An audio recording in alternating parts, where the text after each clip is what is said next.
Welcome you to Legends Field, where over 2,300 fans are expected on this 80-degree night as the Kansas City Monarchs fell at the hands of the Sioux City Explorers in the first game of the series and now turn their focus on evening the set.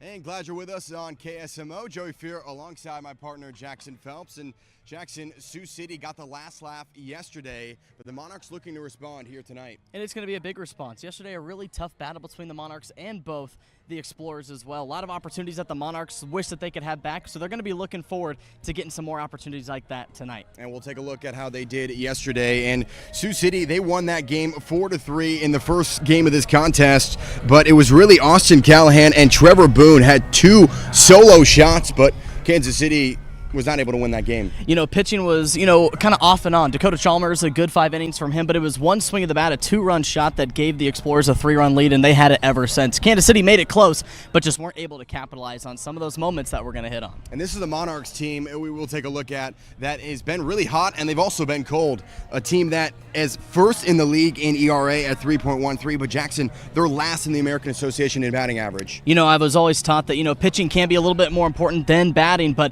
you kind of want to have a good mix to have a really good ball club. So the Monarchs are trying to get stuff heated up because they're not even trying to expect to be in the top 3. You get towards that middle of the pack, this team has all the talent in the world, but once they find their stride, I feel like this team is going to be super good. And we'll take a look at the pitching matchup. And it starts with Austin Hansen making his third start here for Kansas City. This is a guy that's pitched in the third most innings on the team with 11.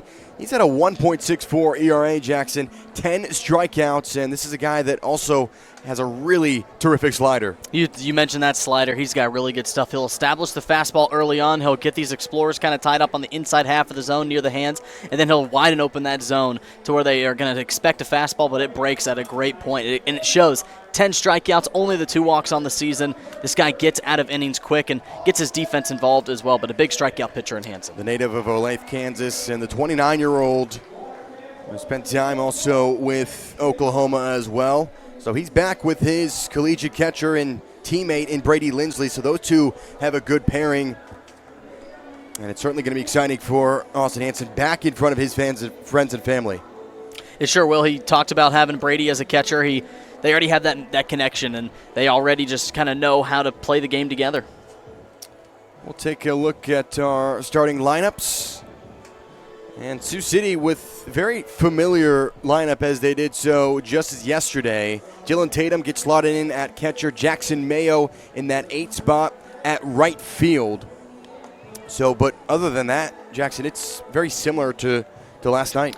Very similar approach, and why would you? A 4-3 win last night. They're looking to just have the guys do exactly what they did, especially Elliott Good down there in the 9-hole. The 2-run home run last night kind of broke open that game for the Explorers, and they're looking exactly for him to flip around that lineup towards Austin Davis and Henry George, who are 2 exceptional leadoff batters. And tonight's starting lineups are brought to you by Dairy Farmers of America. DFA is a farmer-owned cooperative made up of 9,000 family dairy farmers and is headquartered here in KCK. With a commitment to sustainability, innovation, community, and nutrition, the farmers and 19,000 employees of DFA are proud to share the simple pleasures of real dairy straight from our family-owned farmers to your table. Visit dfamilk.com. Well, it's Austin Davis who will lead off, was the first Explorer to cross home plate in the first inning.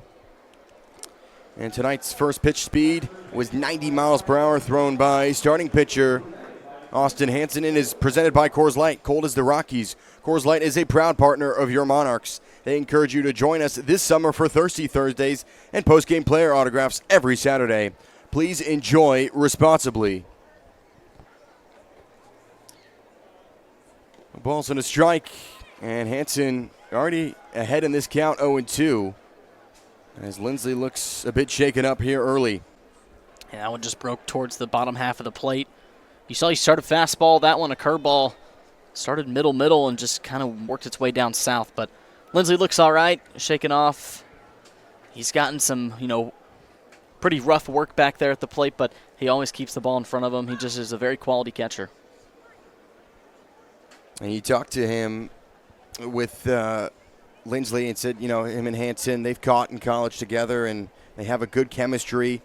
Both Oklahoma Sooners. 0-2 to Davis is hit high in the air to left field. and it just goes foul. Boy, that was close here early, but fortunate to see that foul. Very fortunate. Caught a slider. That one just broke a little bit too late for Hansen's liking. He wanted probably that to go across more on the outside half of the plate, but he caught it at a good spot.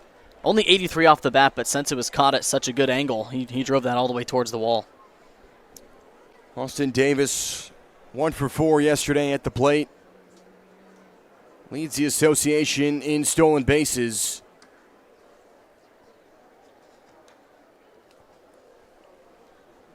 What are you looking for Hansen here in his third start? 1, 2, 3 to get it started. I feel like to establish a good pitching night. Hansen had a great night against Lake Country, and then his win against Chicago. He really establishes early dominance. That curveball shows why he's one of the best pitchers on this team. We'll take a look at our defensive alignment, and Jackson, very similar to yesterday. The only difference, Josh Besonette back in his normal position at shortstop. Love seeing him back in the defensive spot. Runner-up for Defensive Player of the Year last year, and he is just one of the best and fluid. And also Callahan there at third base. Those two work great, and having Valenzuela back at second, this infield is going to be fun to watch. So 1 down, and this brings in Henry George. 1 for 3 at the plate. He walked and struck out.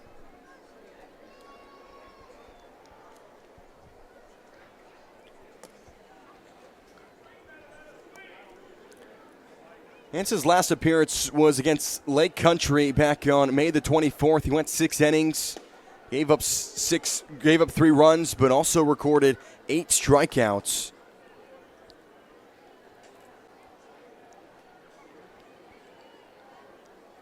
So 1 down, and the 2-1 to George is outside at a fastball at 89. That was one thing we saw yesterday. Sioux City got ahead in the counts early, and it paid off for them. It did. It forced great walk opportunities, and it just kind of gave them opportunities to get runners in scoring position fast. And you saw that, not as big capitalization as you think from a 4-3 win, minus that 2-run home run. I mean, that's all they really did. So the Monarchs pitching shows why they're the best, because they can get out of situations like that at the same time. Payoff from Hansen. Tagged in the air, floating on that left field line. Third baseman Callahan reaches up and makes the play.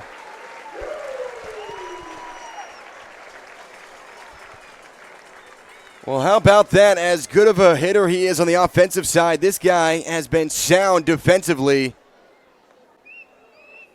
And you can see why. Busy night last night, working up into the sun. Had to go over the shoulder and just catch it right in that wrist slot in the glove. Great play, getting close to the wall.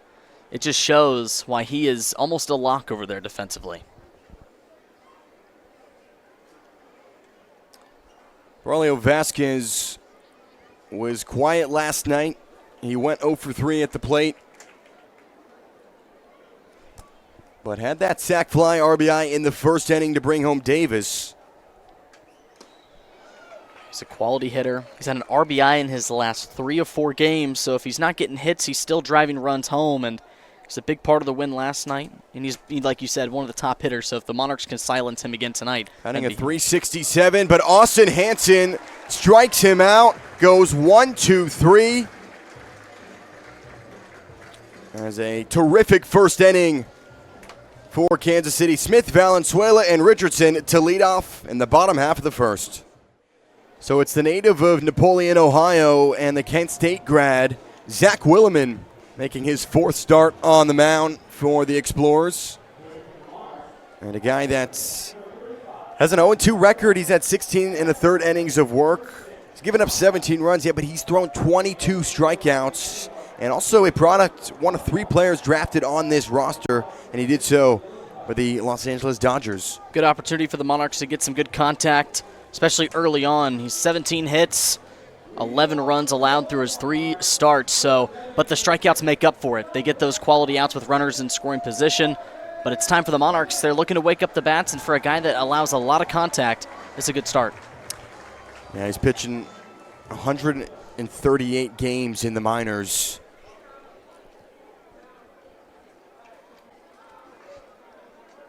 As Marcus Smith to lead off on this gorgeous night Military Appreciation Night.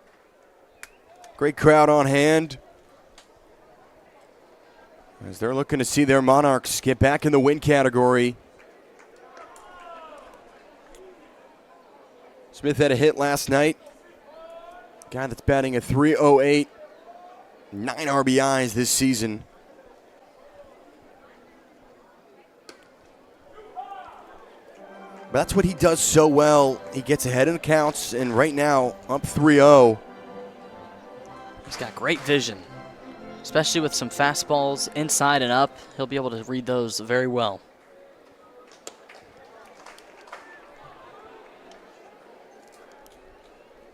Three balls and a strike. Leads the team in hits with 11. The 3-1 from Willman is fouled back.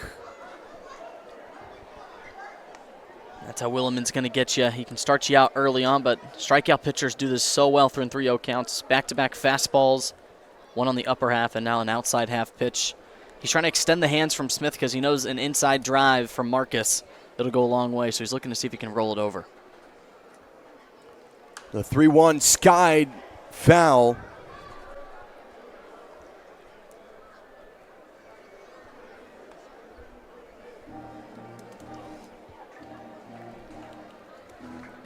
The Sioux City team dating back to last season and counting last night 5-2 at Legends Field. So they've had a lot of success here. The payoff. Smith won't go down. Man, does he ever. He battles every single at-bat. 3 at-bats at full count last night. Already in at-bat number 1. He's similar territory. 3-2 again. Smith check swings and did come across. He can't believe it. Pleading with the home plate umpire, Sergio Lucero. Jackson, we'll get another look at this. Ooh, that almost, but I'm gonna have to agree with Joe Calthapietra on this one. He's arguing his case. I think he stopped that bat before the plate, but it is a really close call there. Big strikeout with the leadoff man and Smith. So Sahid Valenzuela will step in. Batting a .229. Led the team in hits yesterday. Went 2 for 5. Had that RBI in the 7th inning.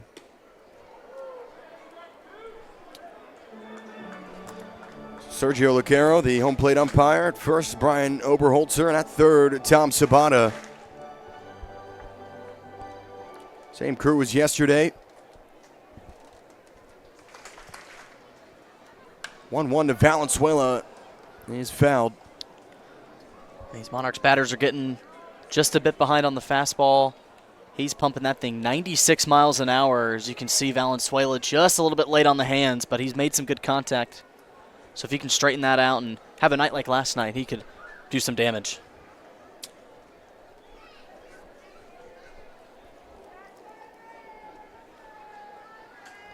The 1-2. Ground ball towards Elliott Good, who makes the play for the second out. Let's take a look at Sioux City's defense. Very similar as the Monarchs was to yesterday, but it's Jackson Mayo in right field. Elliott Good back at shortstop, and just a couple changes around. As you saw, good defensive play made there in the infield. It's going to be a good infield, but that outfield, Davis had a day out there in center field. Mayo's going to have some action as well. But you got 2 speedsters out there, but a solid infield and a great outfield. This Explorers team definitely going to have some comfortability for these pitchers. And they slotted in the catcher Dylan Tatum behind the plate, who's making his first appearance in this series.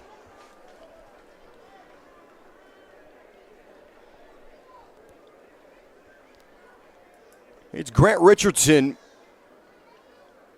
batting a .243.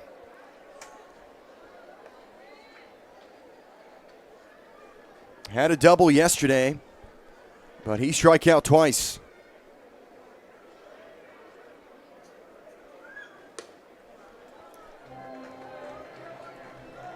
It's another guy who's really patient at the plate. He's already drawn 8 walks. leads the team in that category. Shows you why here. And he'll take the first strike.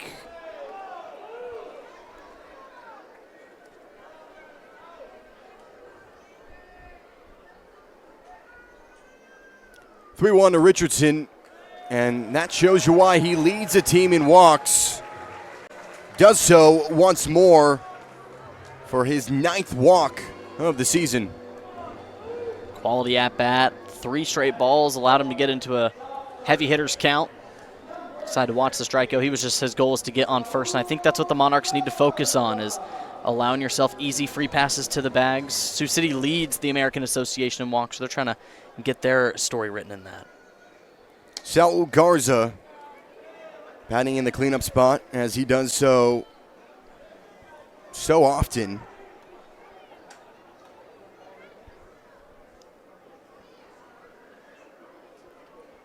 One to Garza, and we talked about what he does outside of Legends Field. I mean, he's been was unbelievable in the Lincoln series. Take it to the first series of the season against King County. Homered in those first two games. But at Legends Field, he's dropped off a bit, but we know what he can do. So much raw power. And like you said, when he puts a gray jersey on, he turns into a different type of animal. Leads the team in home runs with those 4 that you just talked about all the way. So he definitely plays a little bit better outside, but he hits 1 here in Legends Field. He'll probably get a little bit of a heat check. 1-2, Richardson on his way to second, but it doesn't matter as Garza goes down. So Richardson reaches base, but Willman retires 4 batters. To the top of the second inning we go. So that man right there, Austin Hansen, starts his day with 2 strikeouts and goes 3 up and 3 down to the top of the first. And he's picking up where he left off the other day. Very much so. Strikeout heavy. 2 strikeouts already in the first. And yeah, 3 up, 3 down is exactly what you wanted from the Monarchs after a first inning run. In yesterday's game, you want to get them gone quick. So Hansen is a good call here in game 2 to see if they can even this series up. So the DH, Alberto Osuna, will lead off the second. Fun atmosphere here tonight. Gorgeous night. Fortunate yesterday to have the rain avoid Legends Field. Obviously, we had that 30-minute delay, but, I mean, there was a storm. It was right behind us. Right behind us. It just missed Legends Field. It split apart towards the east and west sides of the metro area. But it is, like you said, gorgeous night. Still cloudy around the Kansas City, Kansas area, but good crowd on hand. A lot of kids in attendance as well. Military appreciation night, so love to see it on a beautiful Saturday night. Couldn't ask for anything better. Wind is blowing out of the ballpark in left field. So Osuna will take the first strike of the at-bat.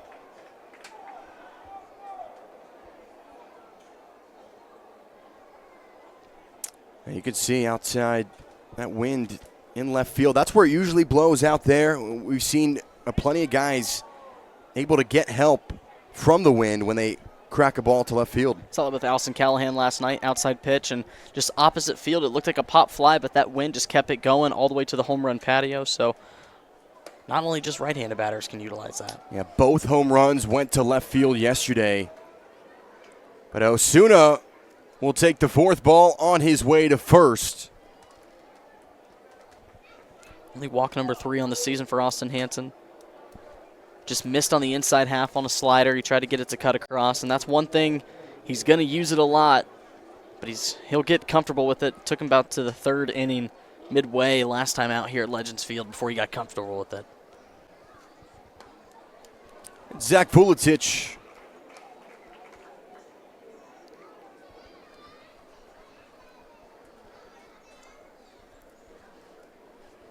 Seven of the 9 players for Sioux City were able to register a hit yesterday, and Vuletich was one of them. But, you know, what does that show you? This is a Sioux City team that obviously is 5th in the league in batting average, but they have a multitude of hitters that can hurt you in a variety of different ways. It's nice to know that the guy behind you can probably pick up what you left for him, and that's a good opportunity to get up and put a ball in play. And last night I felt like the Monarchs had a lot of hits that went in play, but Sioux City were able to, they were just able to find the gaps, and that's the game of baseball. It's a game of failure, and Sioux City failed a little bit less at the plate, but yeah, every guy has quality swings, and they're able to get a ball in play. He's batting a .304. The 1-2 to Vuletic is lined up the middle, down for a base hit.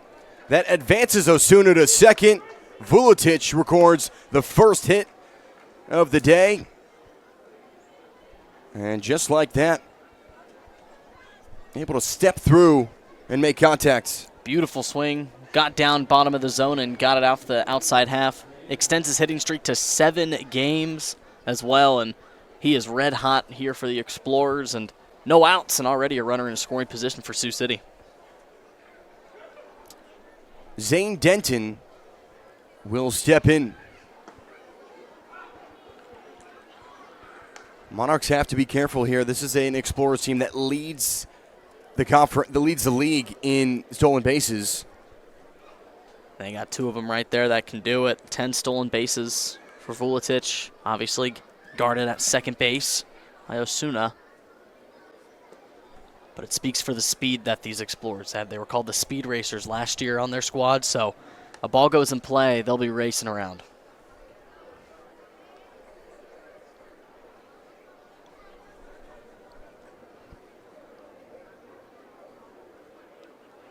So it was a good start for Hansen, but since then, 2 runners have reached base.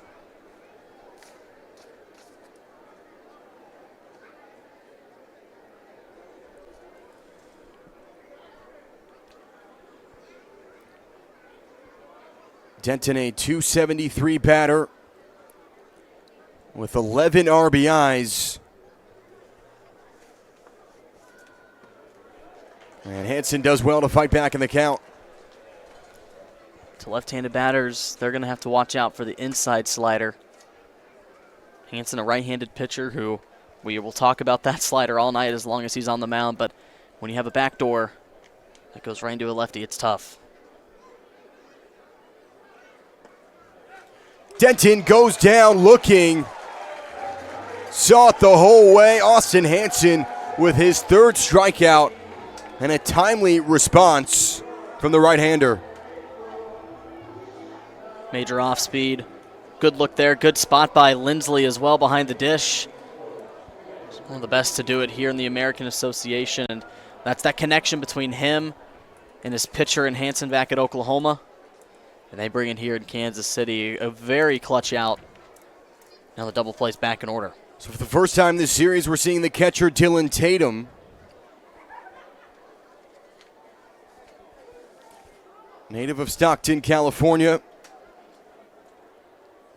Product out of UC Irvine in the Big West Conference.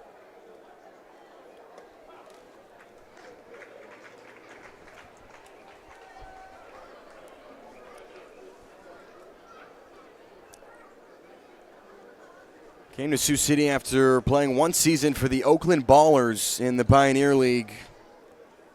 What a name that is. The Ballers, I love that. A lot of minor league teams have some fun names nowadays. But he's a guy that reached Double-A with the Twins organization.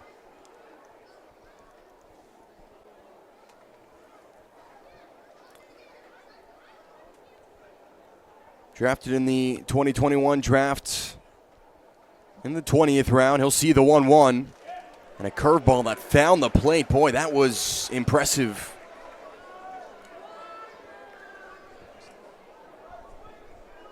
Yeah, it's going to break very well, especially on the vertical side. Hansen's very good on the north to south break.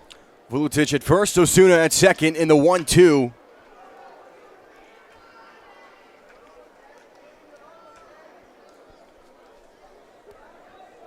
I like the command from Hansen. He's forcing it down in the zone because if they're going to get contact, it's going to be nonetheless kind of an on-the-ground opportunity to maybe roll a double play.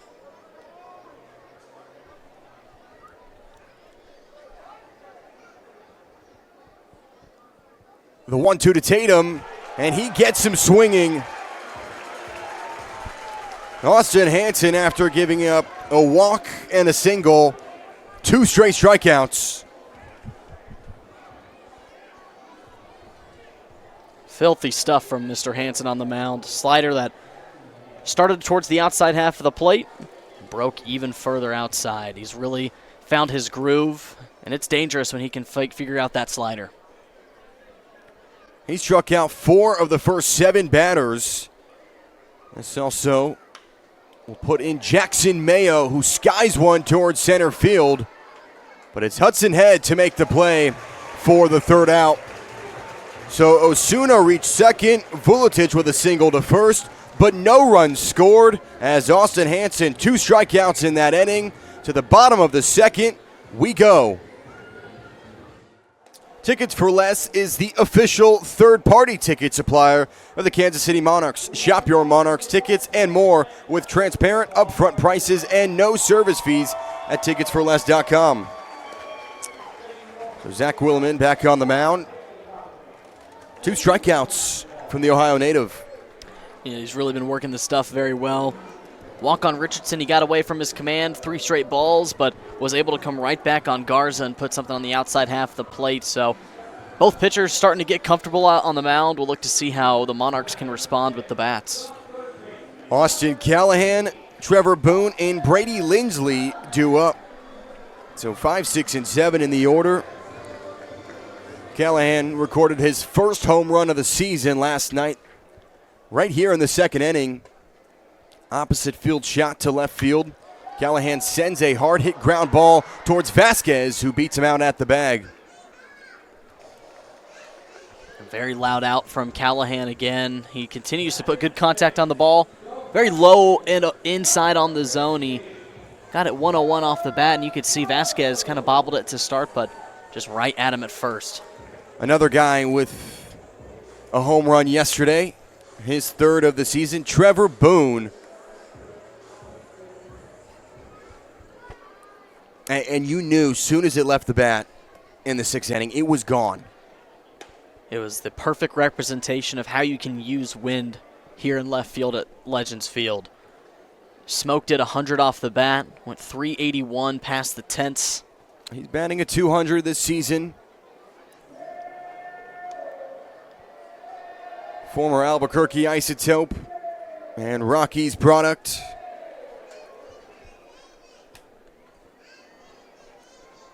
Ten RBIs for him as Boone lifts one to left field. You can kiss this one goodbye.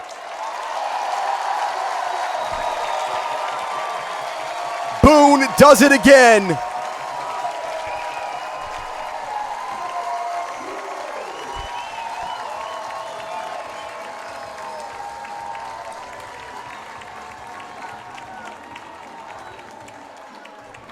And how about that? He picks up right where he left off from last night. He got underneath it, but again, he lets Mother Nature do the rest as he pops it into the wind, and that just sailed on top of the tent. 99 off the bat, and he got every bit of that baseball again. Trevor Boone stays hot here at Legends Field. Home run chain on him, and rightfully so. That's how much power he has. You could see that man right there looking at the camera. Oh, he loves it. He loves the moment. He's built for it. He is. Giving the fist pumps around the bases, the nods around the dugout. He just loves this environment. He took it off because he's a selfless guy, and he always talks about the team. Oh, but he deserved that chain. He got another one. So Brady Lindley will step in.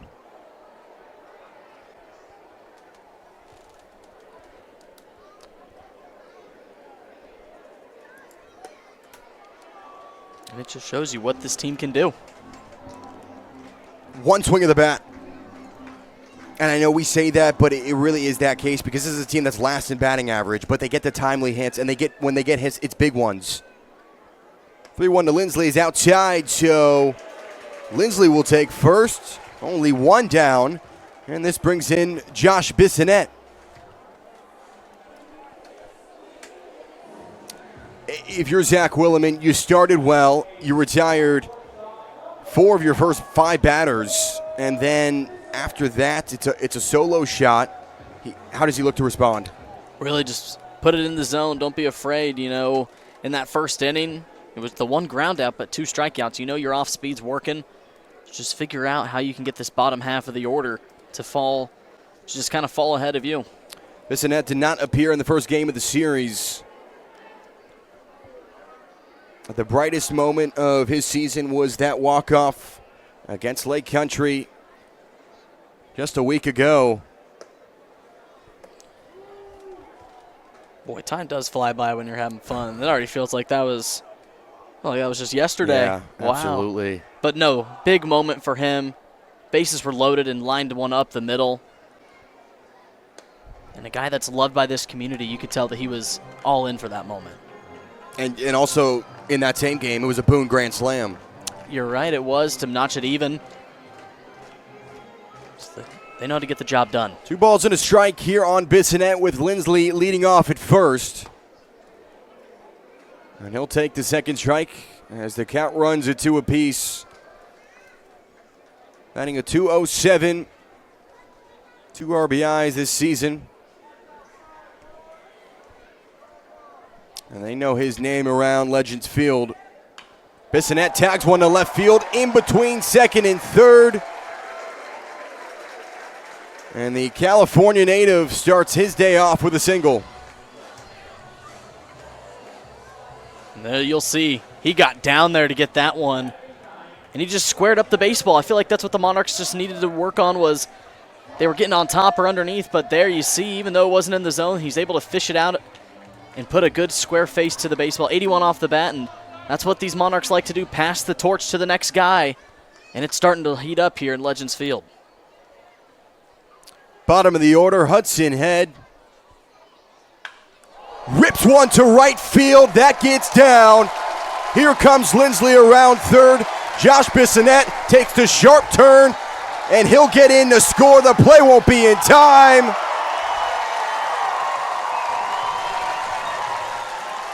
Two-run score. Hudson Head to third. And an RBI triple for the Texas native. Boy, how about that? Kept the hands inside and let her rip down the right field line to score, and the Monarchs are moving. And Head, a guy that is just, he loves the game of baseball, saw a big moment in Besonette, full extension to score. The Monarchs, a huge second inning for them, and Hudson Head continues that line. Getting the bats going early.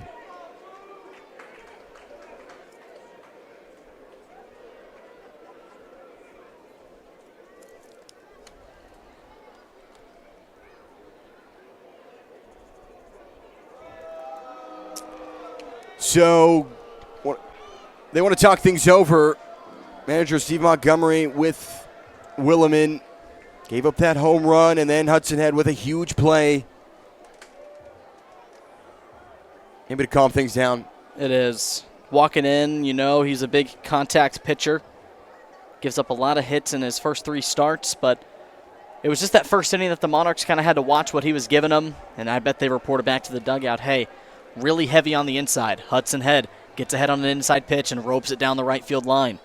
You see the same thing with Boone. He likes to force balls towards the middle and the upper part of the zone, and that's the result that Trevor Boone does, especially with the fastball. So when you start to figure a pitcher out, especially early in the game, it's almost like batting practice in a sense where you're getting good pitches because you almost know what's coming. If he's only got, I've only seen 3 different pitches. So this is a composure check. Say, hey, work around the zone maybe a little bit more.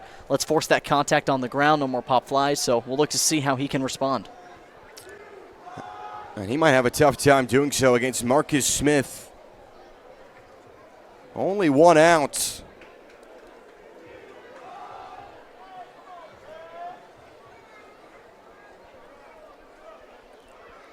He struck out swinging just an inning ago.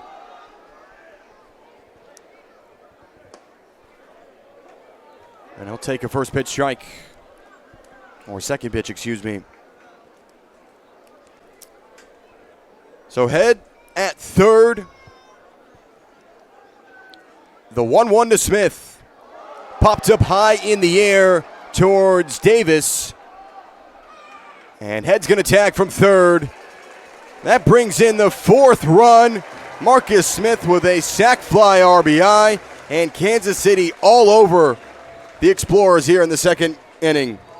Situational hitting at its best. Marcus Smith, another RBI with runners in scoring position. Another one low in the zone that back-to-back Monarchs batters have been able to fish out, and he did his job, put it deep enough in the outfield with Hudson Head speed. He was a no-doubter, and already, Joey, 4-0 quickly here at Legends Field.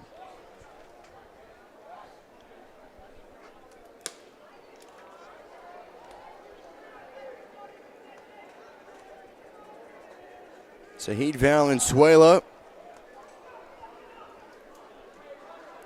will ground it out to third, and it looks to be manager Steve Montgomery wants a word.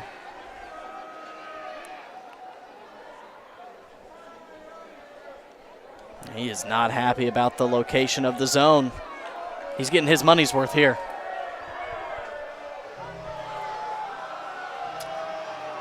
Oh, wow. So Sergio Lucero and Brian Oberholzer.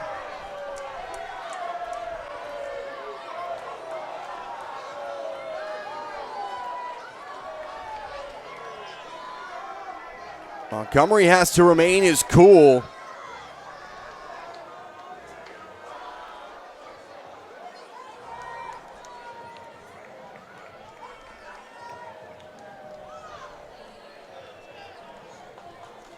And it looks like his day is done. Yeah, it didn't take any time for Sergio Lucero. He heard one word out of the away dugout and immediately tossed him out of the game. And so Montgomery will have to take that long walk back to his clubhouse.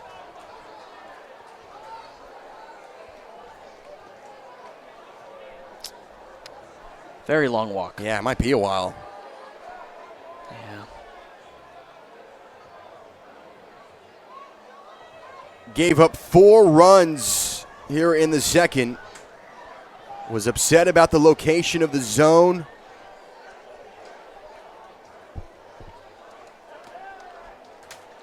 A lot of emotions run high, especially in a place like Kansas City. If you can beat the Monarchs 4 years in a row in a series, it's a big feeling, but yeah, giving up 4 runs in 1 inning, definitely not the way that the Explorers wanted to go, but nonetheless, Kansas City is riding high here in the 2nd. And he has made it over to the gate. And we can resume play.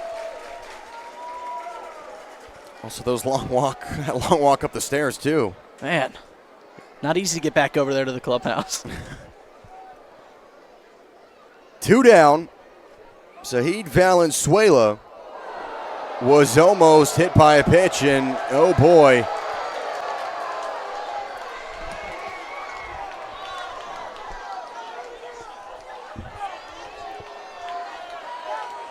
Claims of that was intentional. Who knows, but Monarchs bullpen not too happy, or Monarchs dugout rather, not too happy. Not at all. I mean, obviously, right after an ejection.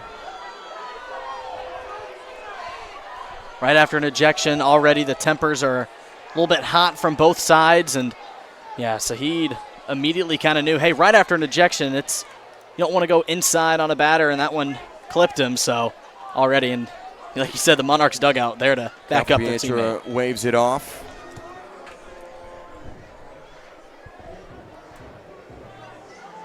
Whew. Already, Joey. Tensions are flaring, and oh man, yeah.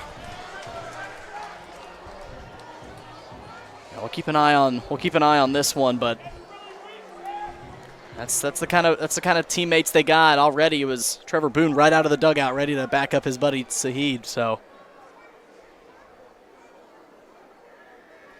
Valenzuela on his way to second. The throw from Tatum, and he actually won't make the throw. It was a successful stolen base. Making number 5 for Zahid Valenzuela on the season, and what a better get back to steal on the pitcher that just got you. So another runner in scoring position. Grant Richardson will step in. And Jackson, this official crew, they're going to have to, make sure that tempers are okay and people aren't going back and forth, because we've seen one time this year as Richardson hits a bouncer towards Vasquez. Willman meets him at the bag for the third out. But after Callahan grounded out, a solo home run from Trevor Boone, Lindley and Besonette to get on, and then an RBI triple from that man, Hudson Head, to make it a 4-0 game. In between innings, and boy, tempers are rising. Benches have cleared. Wow.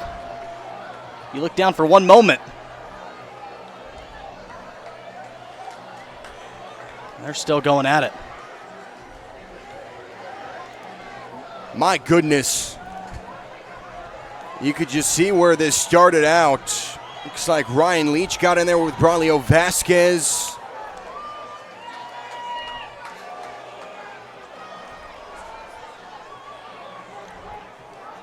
This official crew has their work cut out for them. Looks like many ejections. Don't have word on who that was yet.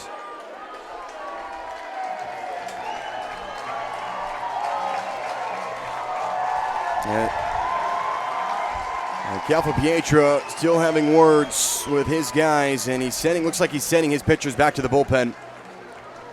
Yeah, he's damage control right now. Big time. We were looking down, and already, I think it was when the warm-ups, Lindley, Hansen came out, words were exchanged, and I think it was Vasquez he was one of the first people over there. You mentioned him, so wow.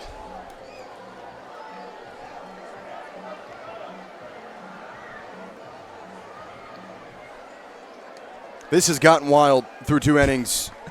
Sure has. Talks about these two teams in the past. They've never gotten along here in the West Division, and as you can see, tempers rising here at Legends Field as a plethora of players have gotten already ejected. Looks like Jay Groom's one of them in the mix. Yeah, that'd be his second ejection of the year. Wow. Defense back out. Looks like bullpen's back to their spots.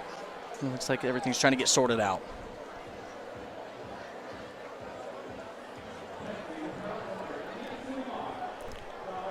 Also probably talking about maybe what players have warnings, what players need to get ejected if there are any that are in dugouts.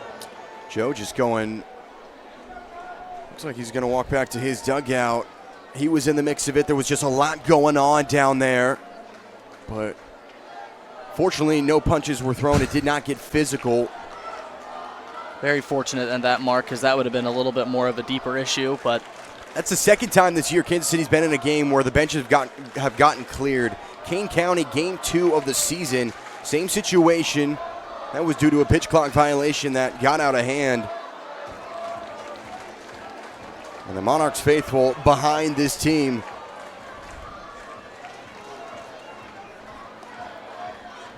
And it shows you the tight-knit bond that these guys have as teammates. They see one of them's, getting talked to by the other team. They're going to be right there to back their brothers up no matter what. And it shows you a lot about the connection between the guys. And, yeah, no words were unsaid there as you see Braulio Vasquez ejected out of the game. He's heading his way back. Yep.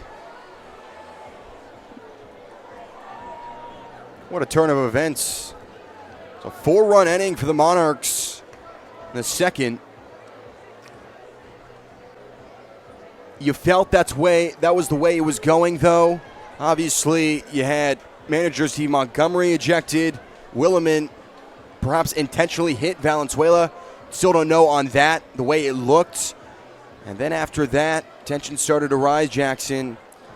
And that was just how that ended. I think so. You could tell, especially after the hit on Valenzuela.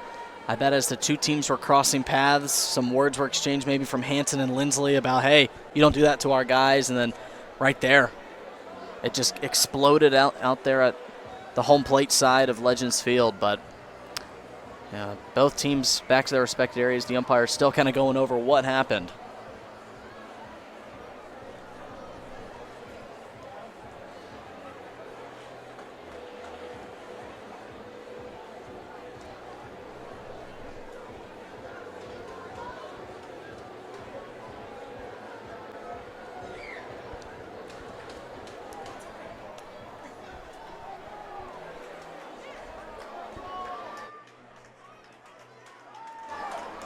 Oh, it looks like actually another coach from the Explorers is heading back as well.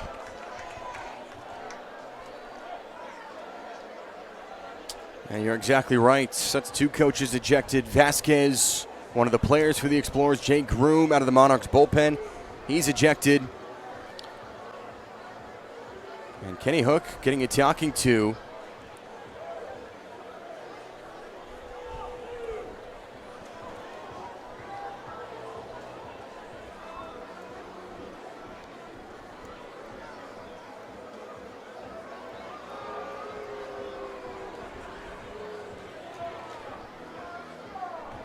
The wildest thing we've seen yet so far this season here at Legends Field. Drama here at Legends Field. It's only the 7th or 8th home game of the season.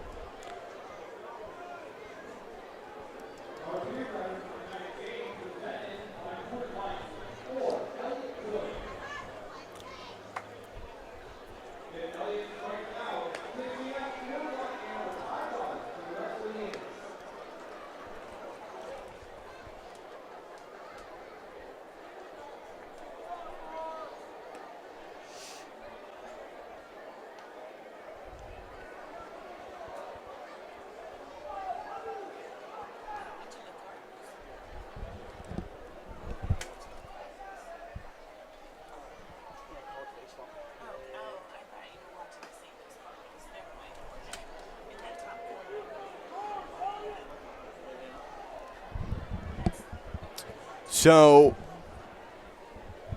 Hansen is warming up once again. It has been a wild night so far.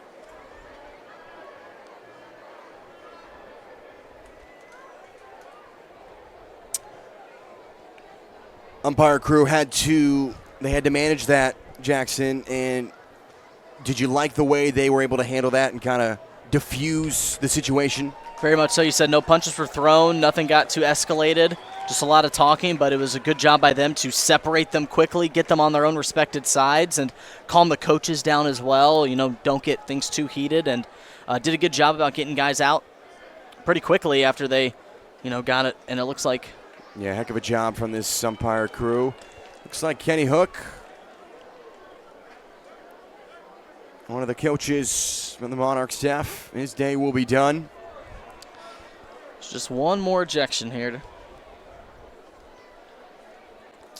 So we're going to return to why we came here originally. Elliot Good to lead off. And the top of the third.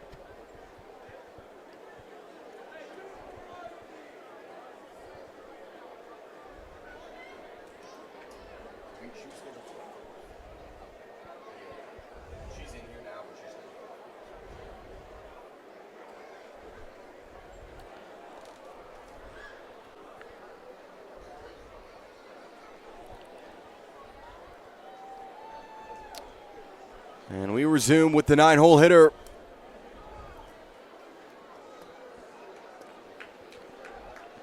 So it's Elliot Good's turn.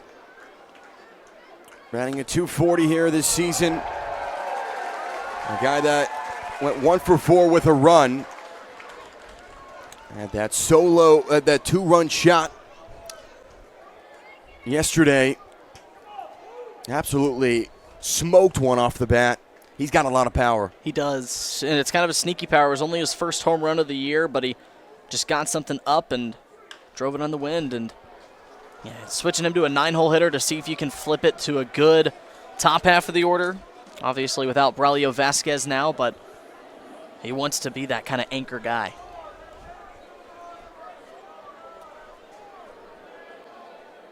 So he is the beer batter, Jackson, selected by you. Yes. Got it right last night. Popped up. Took an awkward bounce off of Lindley.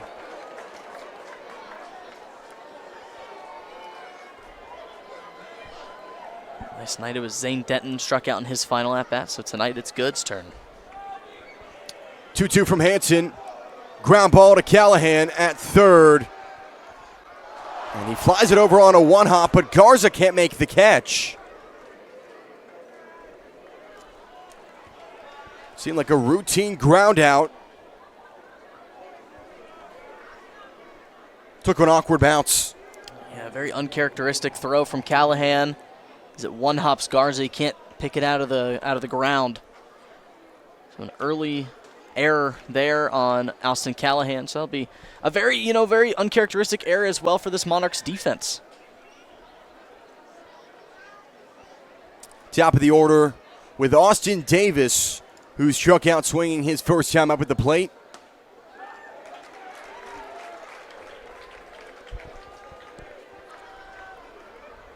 It's the battle of the Austins. Hansen with 4 strikeouts.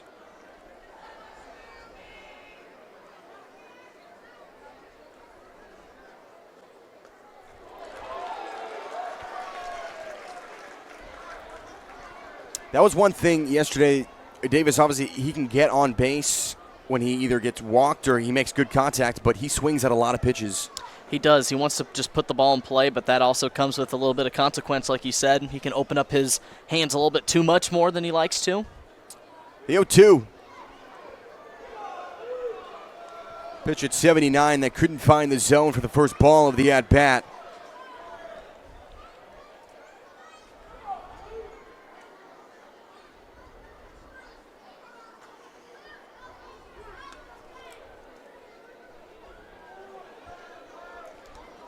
Good with a decent-sized leadoff at first.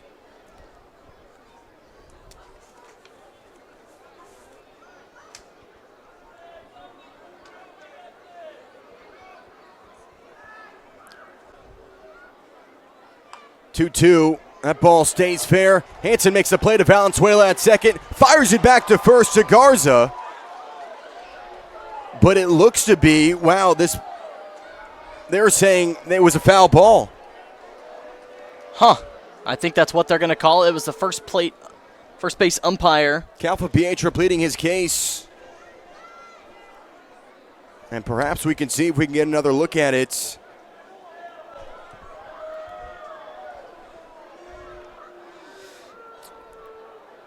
Joe wants to talk things over. Boy, what a play from Hansen to Valenzuela, who made the play back to Garza.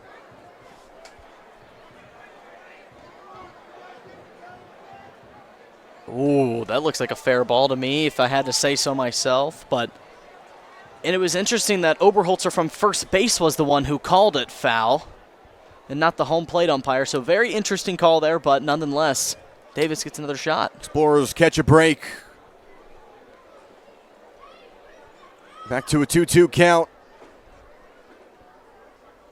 With Good at first. Popped up high in the air to shallow center. It's Hudson Head who hauls it in for the first out.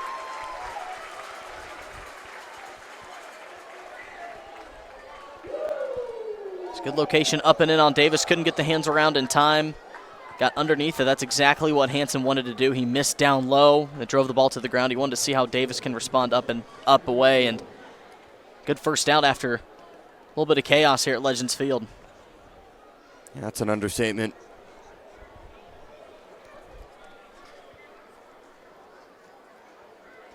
Good on his way to second. The throw from Lindley. The tag from Besonette.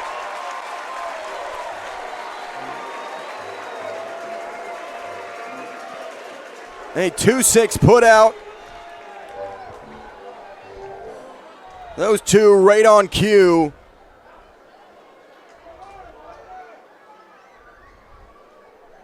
Done to perfection. Gorgeous throw. Put it right at that front edge of the bag, so it was an easy tag for Besonette.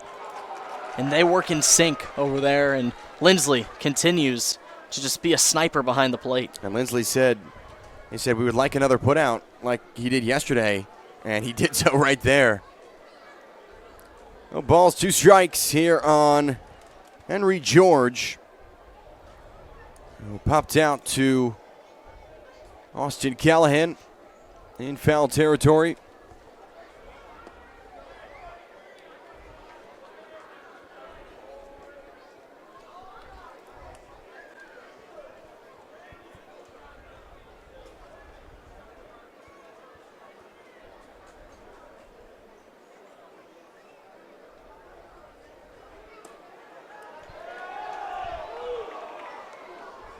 Boy, that was close. Just a good offhand slider on the outside part of the plate. And like you said, just missed it. Payoff. Up the middle.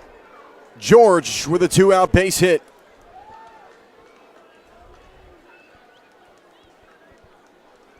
Beautiful piece of hitting.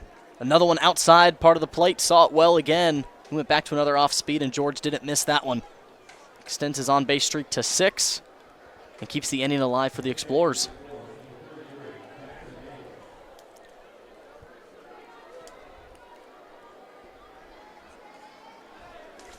So no Braulio Vasquez due to his ejection. Jackson Vanderbreak will step in.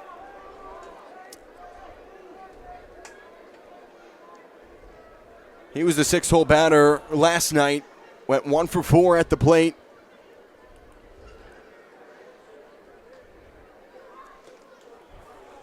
And a slider that found the zone.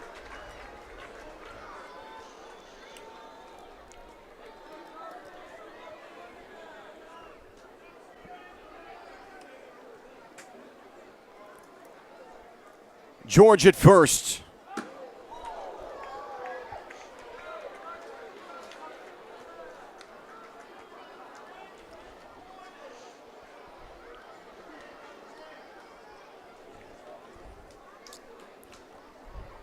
Two down. Austin Hansen will set in once more.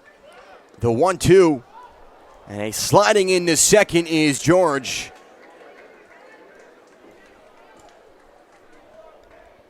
Lindley couldn't get a clean look on that throw. He'll put himself in scoring position.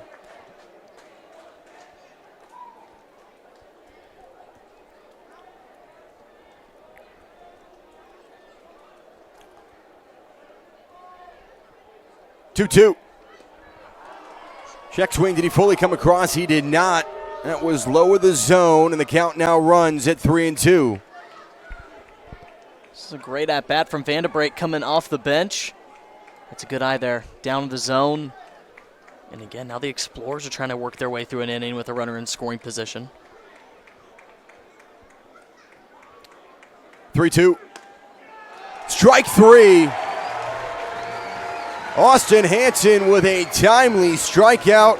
Gives up only 1 hit in the inning, but no runs scored. Monarchs stay in front 4-0 to the bottom of the 3rd. Don't miss a Kansas City Monarchs post-game parlay at Hollywood Casino and Kansas Speedway. Show your game day ticket at Player Services up to 2 hours after each home game and receive $10 pen cash. Good for slots, tables, or dining. Must be 21. If you have a gambling problem, then getting help is your best bet. Call 1-800-GAMBLER or visit ksgamblinghelp.com. So Zach Willman on the hill once more. And Saul Garza to lead off. See if he can find some pop. He's been itching for a good contact at bat for a long time here at Legends Field.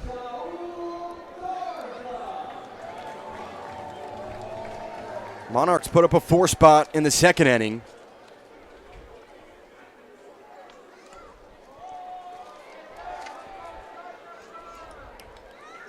And then things got a little interesting after that.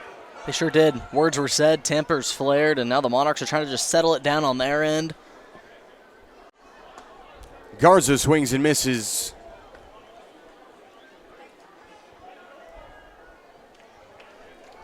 Zach Willman struck out 2 of his first 4 batters. He's then since struggled. but he's looking to try to record his third punch out. Same thing. It's after a crazy inning like that, which team's going to be able to come out with the better composure? And right now, Willman up 2 strikes on Garza swinging. See if Garza can dial back that swing. 1-2 to Garza.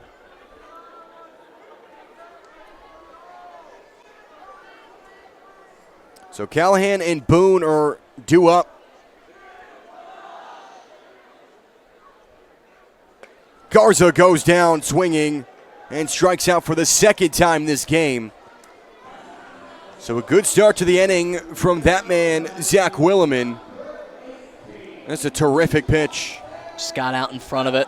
Was expecting another heater, but Willman decided to slow it down, his tempo a little bit more, and it caught Garza off guard, and just a great response after that last inning. We'll see Callahan with a ground out to first. I talked to him yesterday. He said his favorite place to eat, or I guess have a dessert, is Andy's frozen custard. That's what he said. I asked him what restaurants he liked, and he threw out Andy's frozen custard, and I got to agree with him. I love that place. It's a great ice cream spot, but I was looking for food, but then he jumped right to ice cream, and I was like, okay, here we go. We're going there. He talked about Jack Stack Barbecue earlier in the Yes. year, but I guess on the dessert side, he went to Andy's frozen. Now, is that a old-time spot here in Kansas City? Has it been around for a while? So it's actually been around everywhere. Callahan smokes one to right field, but it's Jackson Mayo to make a tough catch.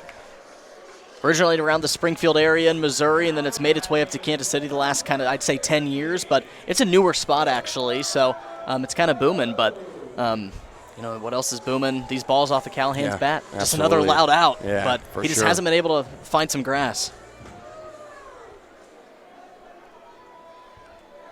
One guy that knows how to do that, Trevor Boone.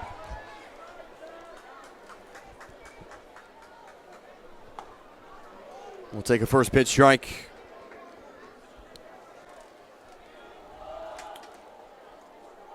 Home run in the 6th inning last night, and then did just so in the 2nd. Both solo shots.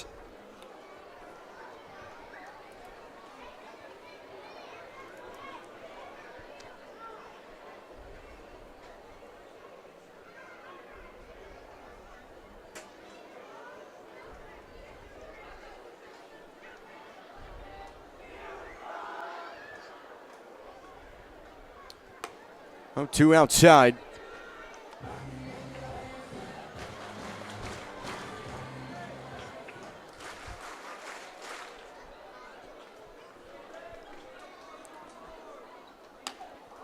Boone patient in this at-bat. He was down 0-2 in the count and has seen 2 straight balls.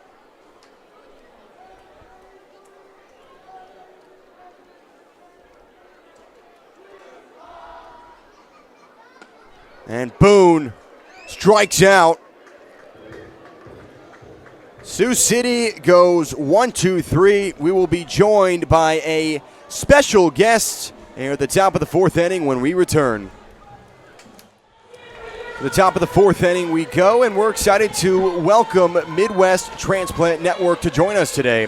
They serve Kansas and Western Missouri, helping save and heal lives through organ, eye, and tissue donation. They'll be sharing more about the impact of donation in our community, ways people can register as donors, and some upcoming events and outreach happening across the region. And please welcome us towards the booth, Jackson Phelps and Nez Zavala. Thank you so much for joining us today. Thanks for having me. This is interesting. Get to watch a game and talk about organ donation. So we're here to talk about what you guys do, and just give us some more information on kind of everything that your organization does. Okay, so Midwest Transplant Network, we save lives through organ, eye, and tissue donation. So we've been around since 1973, so that's more than 50 years, and we serve the entire state of Kansas and Western Missouri. So our most important job is to take care of donor heroes. Those are people who have passed away and made the decision to become organ donors, eye donors, or tissue, and then we recover those gifts and make sure they get to the someone who's on the waiting list, someone who is a transplant recipient. So there's a lot more that goes into that, but the easiest way to explain it is that we save lives through organ, eye, and tissue donation, and help people across the country and across Kansas and Missouri. That's great. As Osuna flies out to center field, so what are ways people can donate? How can they get involved? And what kind of goes on in that process? Great question. So the first thing is to be informed, right? To learn what it means to be a registered organ, eye, and tissue donor. And then when you make that decision that, yes, when you pass away, your intent is to help someone, then you need to join the donor registry. And you can do that at sharelifemidwest.com. You can also join the donor registry when you get a license or a state ID. So when you go to the driver's license place and they ask if you want to be a donor, you can say yes, and then it will be on your driver's license. Or you can register at Donate Life. It's called registerme.org, and that puts you on the national registry. But really, we encourage people to learn what it means. And then when you say yes and you make that decision, join the donor registry, but also talk to your family. Right. Talk to the people that you love. Talk to the people who are going to be around you so that they know this was your decision. This was your, this is what you want. And so that if you have an opportunity to help someone when you pass away, to give that gift, then they don't have to worry about it for you. They don't have to make a decision for you. They knew what you wanted. Love that. Zach Fulatich takes 3 straight strikes and goes down. So Austin Hansen retires the first 2 batters as the rain's starting to come down. But, yeah, so what are some good stories that you might have of people donating and kind of everything there? I know it's a lot. But no. So thank you for having us here tonight. It's our donor family night, and I think it's the first time that Midwest Transplant Network has done a donor family night out here at the ballpark. So a lot of the families that are here with us today are either donor families or transplant recipients. So I can tell you about my friend Natalie. Natalie just recently graduated from high school. She is a transplant recipient, and she's also a tissue recipient. So her brother is a donor hero. He passed away, and he was able to help several lives. But one of the things that he was able to do is help his sister. So his sister Natalie has some of his donor tissue to heal an injury that she had in her knee. So her family is here and they support organ donation. They are huge advocates. There's plenty of other stories. The young man who threw out the pitch earlier, saw that. Ryan, I work with his mom. And he is a tissue recipient, and he's a baseball player. So that tissue helped him continue his career as a high school player, and he's going to go off to college. So because someone said yes to donation, to being a donor, they were able to help people in countless ways. So one organ donor can help up to 8 people, and then you can also help up to 100 people with tissue donation. So that's skin, bone, veins, the list goes on, but you can help a lot of people. That's That's unbelievable. That's awesome. Man. So all of the families that are here with us tonight, everybody has a donation story.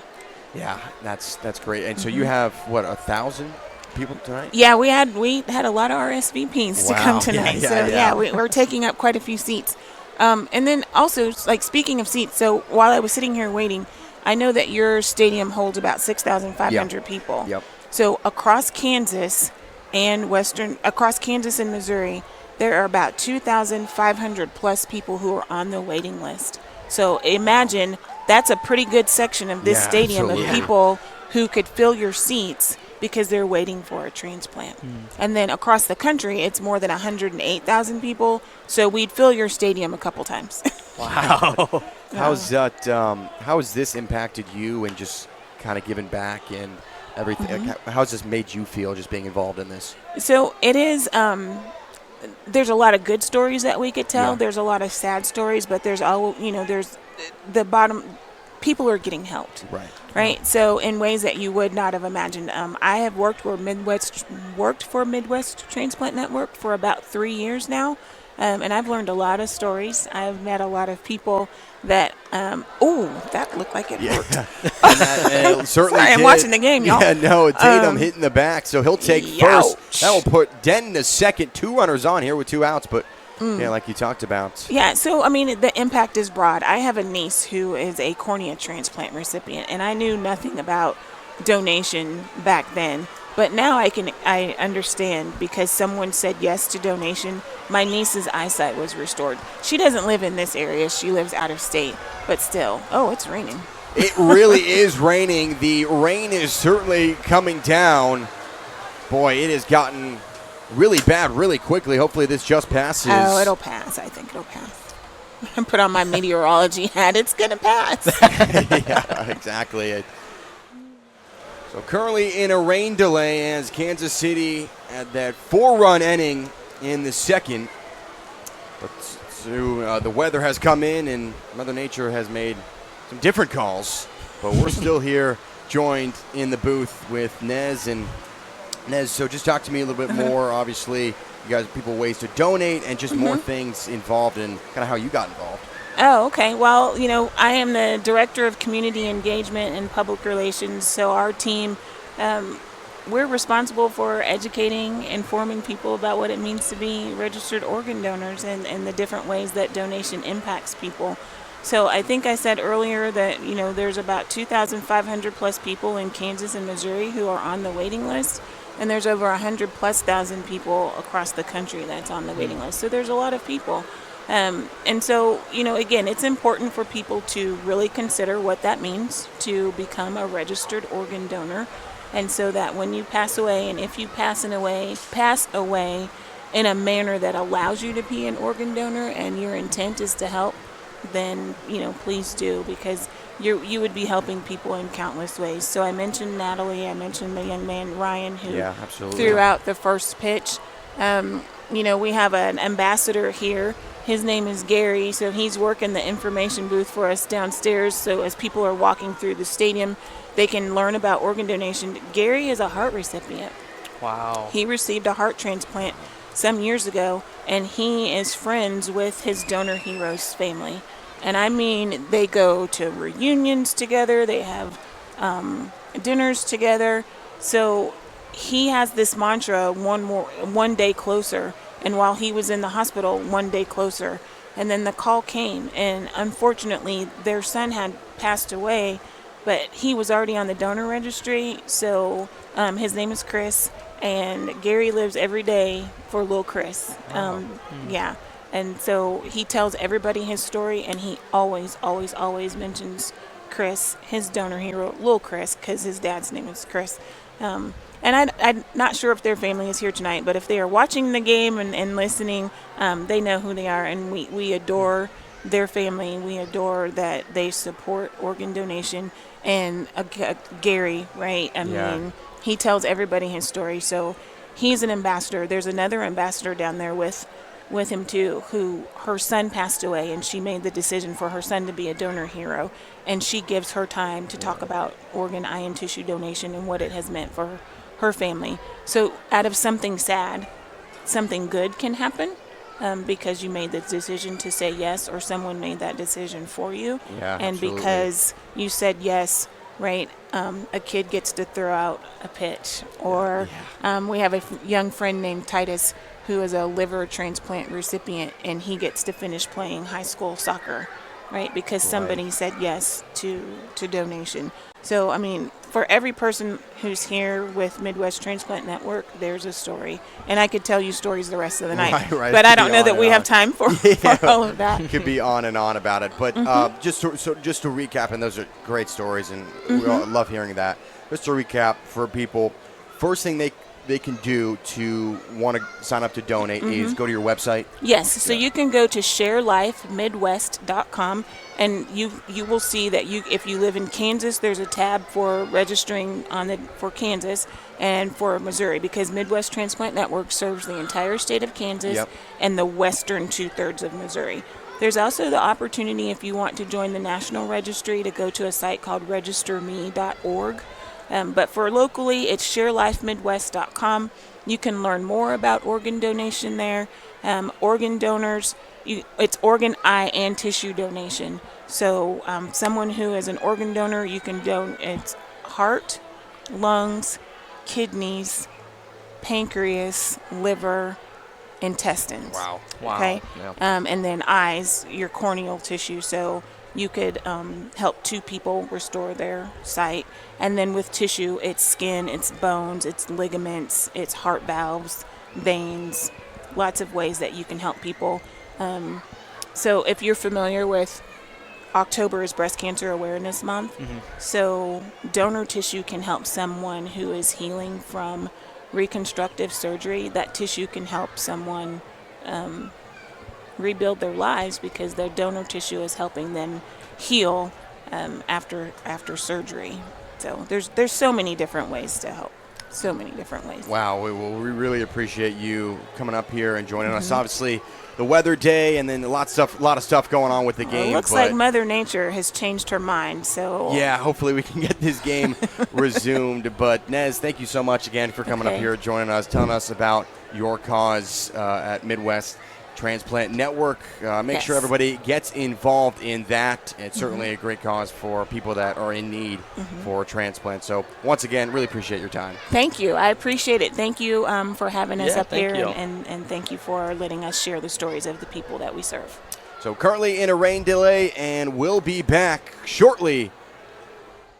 Well, it looks like the rain has subsided. Austin Hansen will take the mound, and right now, Kansas City, it's been a long game, but they have a 4-0 lead. It has been a very long game, and after all the the tempers that were flared at the start of the game, the rain came down and ultimately just decided to keep this game away for a little bit longer. But like you said, 4-0 lead, it's exactly where you want to be, especially at a standstill. And Hansen's still out on the mound. Definitely going to have to get a little bit more warm after taking a break, but nothing to worry about with a 4-0 lead right behind you. So Austin Hansen, his day so far has been impressive to say the least. He's gone 3 2/3, gave up 3 hits, but 6 strikeouts. He's been on his stuff. That slider's been working out for him. He established the fastball early on. I noticed that in that first inning. He was really heavy about going inside both on the right-handed batters and the left-handed batters, but once he started to get that slider moving, especially against right-handed batters, it became a new testament to him about how he's going to be able to retire these Explorers hitters, and he's done it with ease so far, and he's looking to continue moving here through 3 innings pitched, 3 2/3. Well, to recap, it was a game where Sioux City led off. They went 3 up and 3 down. And then in that second inning, you had Kansas City. Trevor Boone got it going with a solo shot. After that, Brady Lindley walked, Josh Besonette with a single, and Hudson Head made his mark on this game, had an RBI triple to bring home both Lindley and Besonette. So that's where we stand here with 2 outs in the top of the 4th. Both benches cleared, a couple ejections on both sides. It's just been that type of night. It really has. A little bit off the stuff. A little off the rocker, you could say. This chaos has ensued here in Legends Field. It started out between, ejections on the Explorer side, then an intentional hit on Valenzuela, and the rest was history there. A plethora of coaches and players found their ways to an early shower, and now we're here in the bottom of the 4th. Runner in scoring position, but Hansen has that second out to work with here. See if he can get himself out of this inning.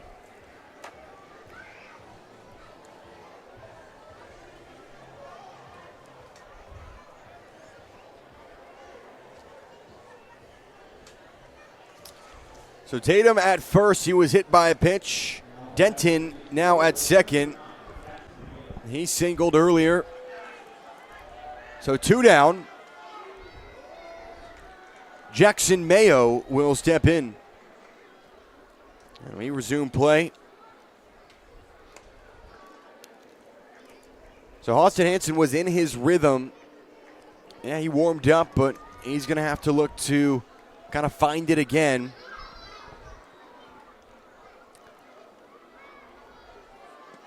The 1-0 is down the plate for a strike, and Mayo flew out to center in the second inning.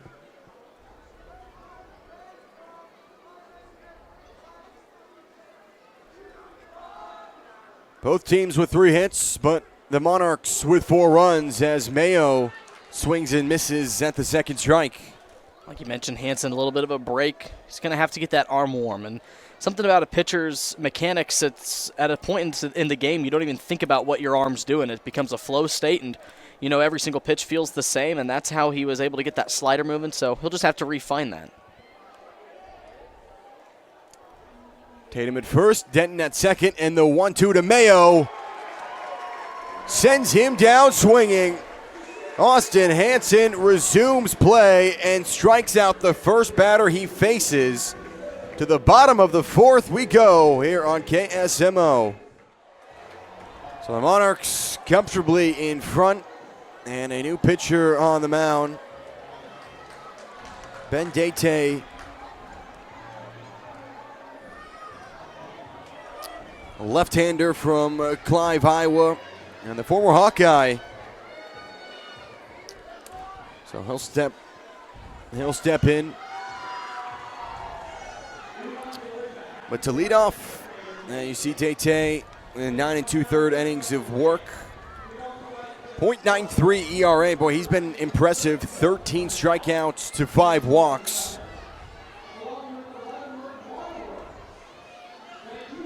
He's going to be on his stuff.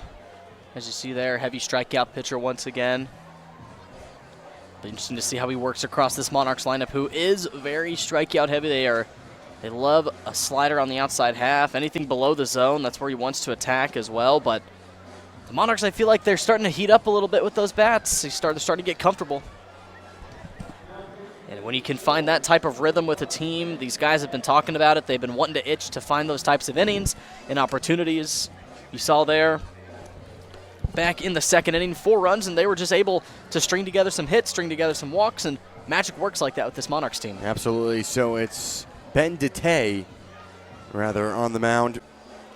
So, yeah, he's going to have to face a Monarchs team that, before the rain delay, was red hot on the bats. So Brady Lindley will step in. Already it's an uncomfortable situation to come out of the bullpen with. A long wait to get here, and you're already walking into a game that you're down by 4 runs, haven't even itched across a run of your own, so zeros become more and more important in a spot like this. Lindley walked and was able to get home on that Head RBI triple. Down in the second.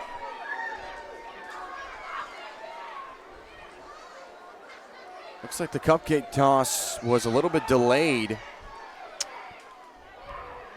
Fans are, they're getting some Hostess cupcakes.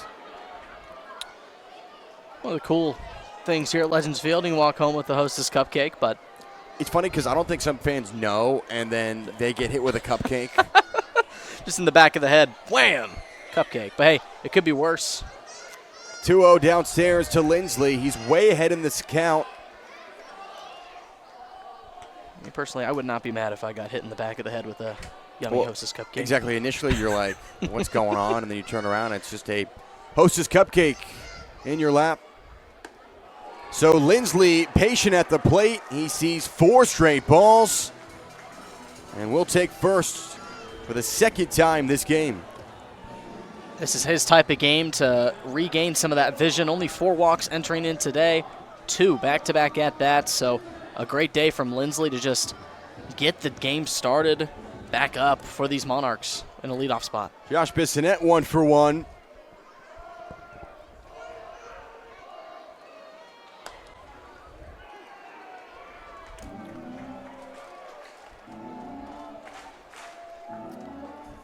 So Besonette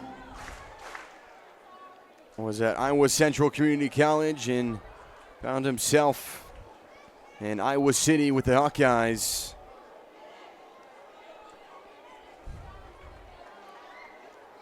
In his final year, he made 19 appearances, had a 3-0 record. Struck out 28 batters in his time. Chopper towards Good, who makes the play at second to Vuletic. Back to first. He does not throw it. And it looks like Lindley will get out at second. It's a good play by Good. on a short hop. He just has to throw across his body. Good, accurate throw in time. That is a tough throw to make across your plane. So infield does their job, gets the lead runner, and gets a big out on the board.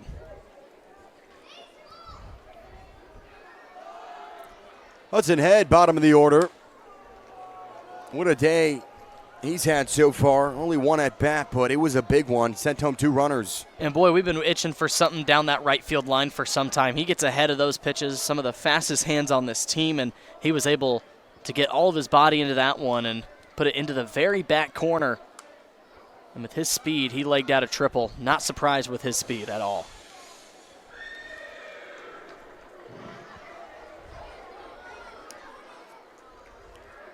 Says he can't reiterate it enough. It's just such a great group of guys, and they have a real camaraderie in the clubhouse.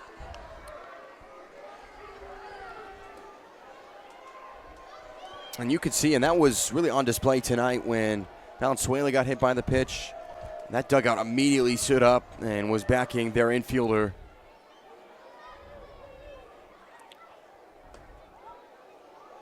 Yeah, the loyalty that this team already possesses so early into a season. A lot of these guys have came from different paths, different journeys in this beautiful game, baseball, and they found themselves here in Kansas City, and boy, are they making light of this team, and they love each other, and it was very much shown here tonight.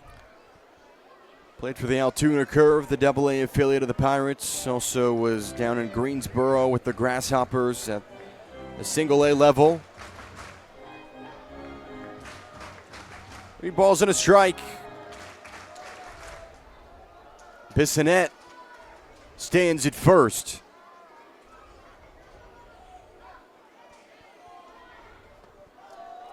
Downstairs for ball 4.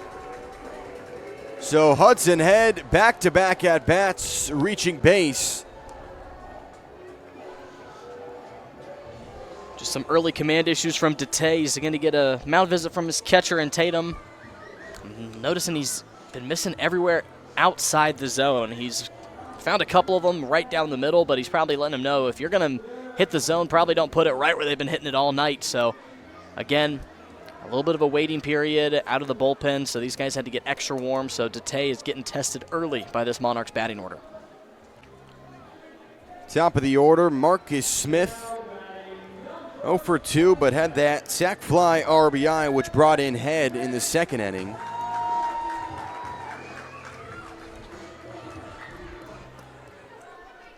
Two runners on. Dete will set in.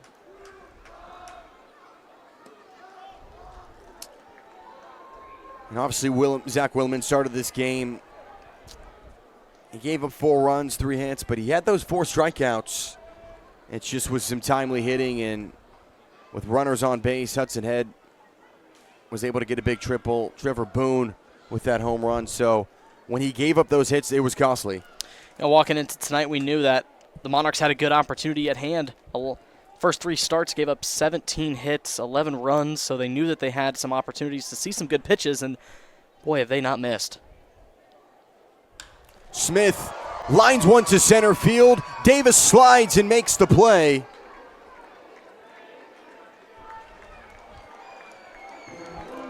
The speed of Davis is shown in center field.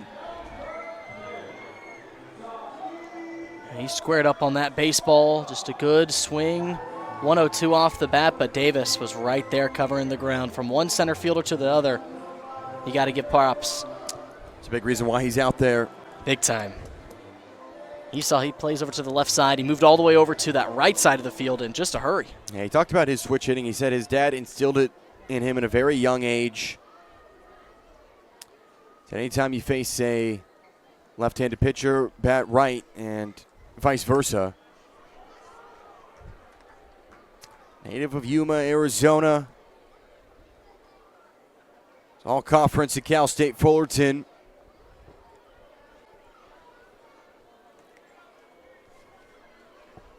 Was drafted in the 13th round in the 2019 draft by the Oakland A's, and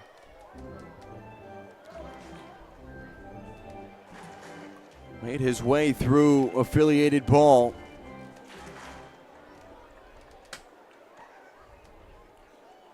Head at first. Besonette at second. 2 gone here in the bottom of the 4th. Valenzuela reached low. His eyes lit up for sure, as that's a good location by Dete. Started middle of the zone and just dropped right in front of Valenzuela. Just out in front, but he's in a big spot with 2 outs. Besonette waiting that second for him. Starting to see Valenzuela. Late bloomer for this team. See if he can come through again. The 1-2 from Dete is above the zone. So 2s run across the board.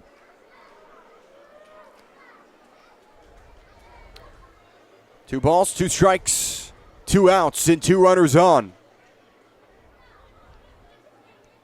Valenzuela up the middle, and a reaching grab from Vuletic to end out the inning. So 2 runners get on, 1 in scoring position, but the Monarchs come up empty as we head to the 5th inning here on KSMO. So it's Military Appreciation Night, and you see Monarchs fans getting honored for serving their time in the military, and we really appreciate their service. Major hats off to everyone here in attendance and everyone watching at home. We thank you. And overseas as well. Yep.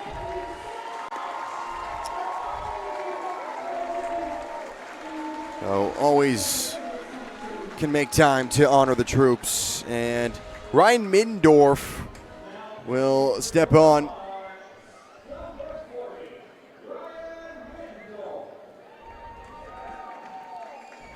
So Hansen's day is done, and it's Middendorf's turn.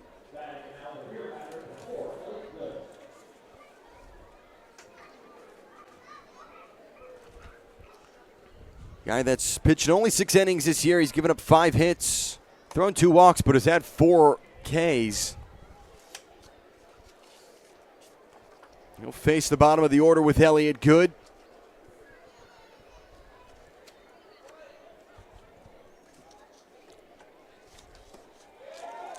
And he starts with a strike, 1-1. So Hansen went 4 innings.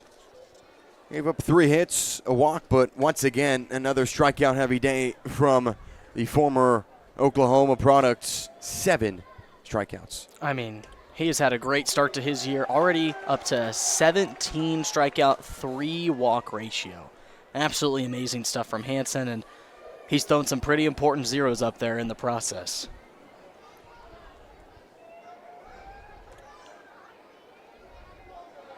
Mandorf, a Cincinnati, Ohio native, gets him swinging on the edge, and the beer batter strikes out.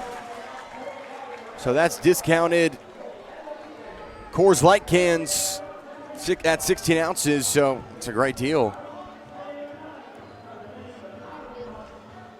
It's an outside slider. What a pitch there by Middendorf and getting it started. That's 2 in a row for me with the beer batters. Yeah, you've been on fire. Here we go. Top of the order with Austin Davis.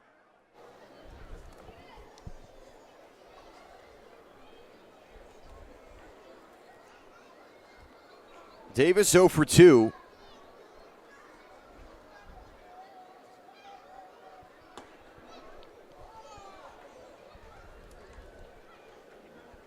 That's got to feel good for Middendorf. Steps on the mound after Hansen had a good bit of work and starts his night with a punch out. Keeping that momentum all on the Monarch side. It feels good when you can kind of have a piece in that. Davis flies one to right field. That goes out for a foul, and the count is 2-1. You know, we appreciate the fans for staying in. You know, it was raining. Mm-hmm. You know, it's obviously, you're at a ballpark. Maybe it's time to, like, yeah, hey, maybe I can go home. I don't know how long the rain's going to last, but they stayed here, and they're back in their seats.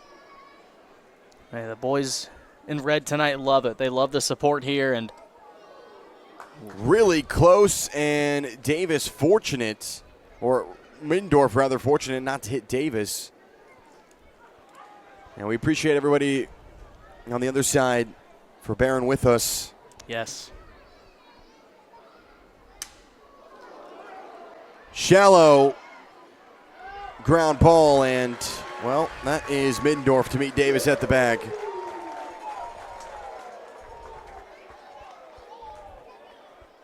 And good inside pitch, just jammed Davis on the hands. Looked like a broken bat was sounded, but look at Mandorf going toe-to-toe with one of the fastest in the American Association. 6'6", those legs got moving over there. Yeah, he beat him out by a couple steps, too. Yeah. It's a good play there from number 1, Ryan Mandorf on the field.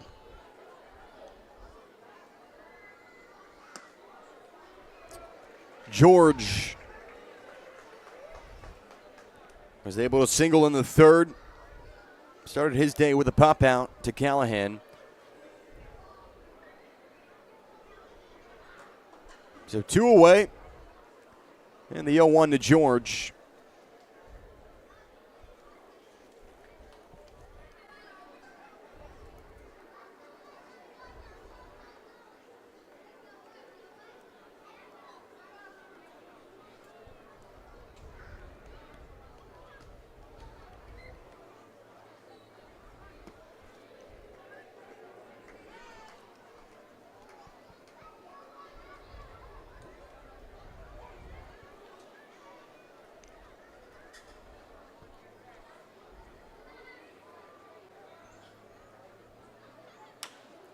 Off the bat of George, Middendorf meets him at the bag. So once again, Ryan Middendorf making some heads-up plays. And the Monarchs go 1-2-3. We'll head to the home half of the bottom of the 5th when we return. What is your superpower? Get up to $96 cash back with your free checking account. Because United Consumers Cashback Checking is their superpower, visit uccumo.com to get a powerful team behind you. United Consumers Credit Union is federally insured by the NCUA. What have you made of Ben Dete already through 1 inning? It's been decent so far from him. Yeah, nothing flashy from him. You know, a couple walks mixed in with letting his defense go to work. Really trusting his guys. Davis made a heck of a play out in center field. Back on Marcus Smith to get the second out, and Dete just really trusting that his defense is going to make some plays for him, and it has worked out in his favor. But the Monarchs looking to get that other side of him. Grant Richardson to lead off. So 3, 4, and 5 with Richardson, Garza, and Callahan.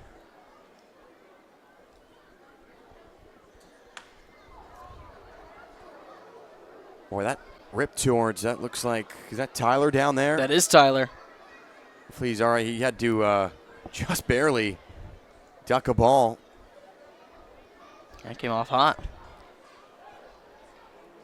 Yeah, in that first base corner, we've seen that a couple times. Richardson tries to keep it fair. Once again, so close. Richardson out in front as ever.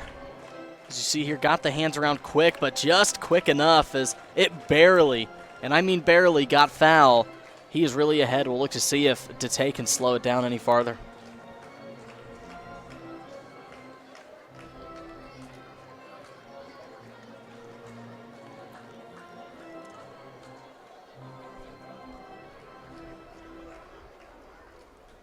Oh, 2 count on a guy that's batting a .237. And he'll take strike 3 looking at a fastball at 90 that just clipped the outer edge of the zone, and Ben Dete records his first strikeout of the evening.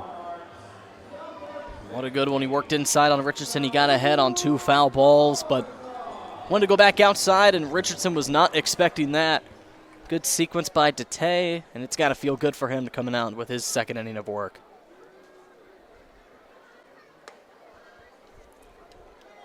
Garza 0 for 2 with 2 strikeouts, 1 looking and 1 swinging.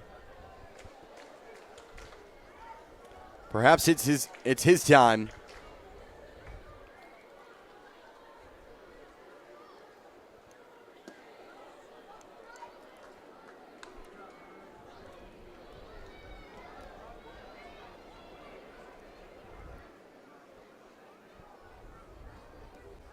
2-0 count. That's been the story of Garza's night. A lot of swings and misses. Especially on those off speeds. He really likes to sit down for a fastball. He really hasn't been able to figure it out.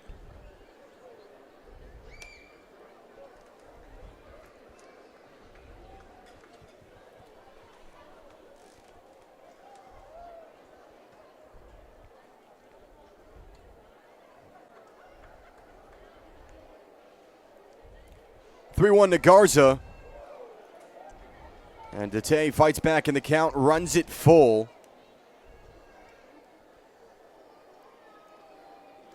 Garza batting a 188. Out of the 9 hits he's had this season, 4 have been home runs.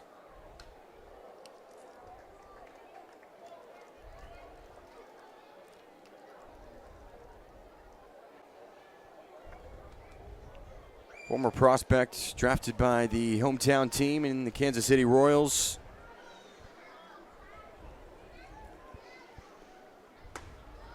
Strike 3. Garza was on his way to first, but is sent back to the dugout. He strikes out for the 3rd straight time. And back-to-back Ks for Dete. Dete was able to slow it down a little bit more. Just a great pitch. Garza was looking to see if it would cut up, but it dropped down right at the perfect moment.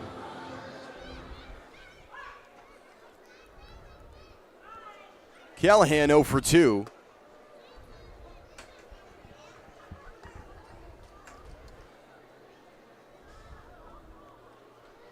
You talked to him yesterday. He had that home run in the 2nd. Just talk to me about, kind of what he said. Yeah, I asked him, how did that home run feel to get you guys going in the first couple of innings? He said it was great. He said, I'd love to contribute any way that I can to this great ball club. And off the home run, he had a great defensive day. He talked about how he just loves and his ability to go out into the defense and be just a solid piece. And he said he's just very honored to have that type of ability and to help out the pitchers. And overall, just a great baseball sound guy. He loves being out there. He loves to compete. Like he said, he just loves to contribute any way that he can. He never wants to do anything flashy. He just wants to contribute.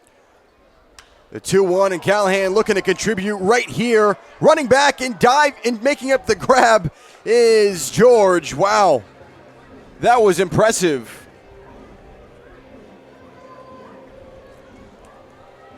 So Callahan flies out. Henry George leaps up and makes the play. To the top of the 6th we go. Tired of choosing between a cocktail you actually want and the diet you're trying to keep? Meet Carbless. Stop compromising on your taste buds. Find your bliss. Pick up Carbless in delicious flavors at the home plate bar or beer park. Carbless is the official ready-to-drink partner of the American Association.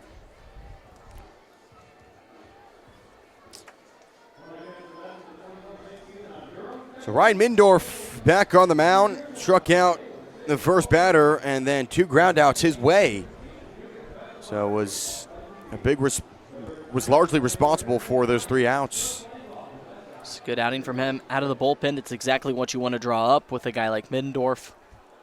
Tall frame as a right-handed pitcher. Was able to utilize his defense on the ground. Not even just his defense. Made 2 great plays to end the inning by himself. So Jackson Vanderbreak in for his 2nd at-bat. He replaced Braulio Vasquez, who was ejected in that altercation.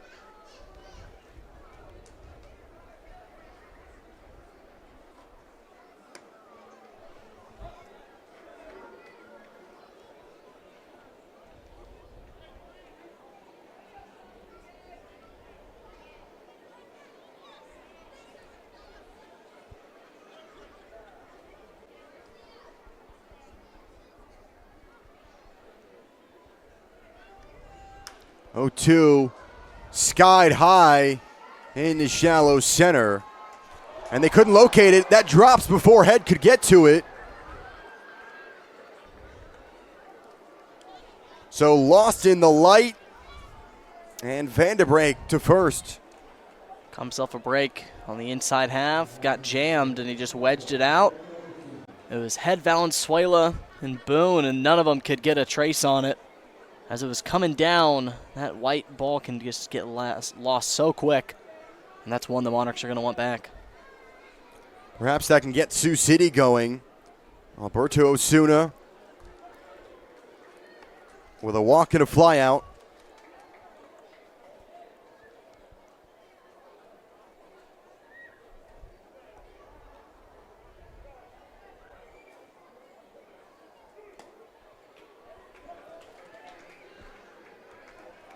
Right there, that's back-to-back batters that Middendorf has started 0-2, establishing the outer corner of the zone, and that fastball's really working for him.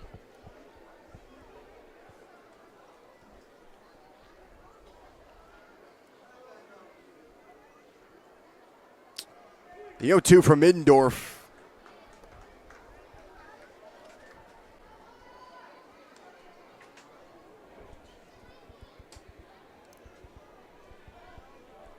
He was close, taking his third strike.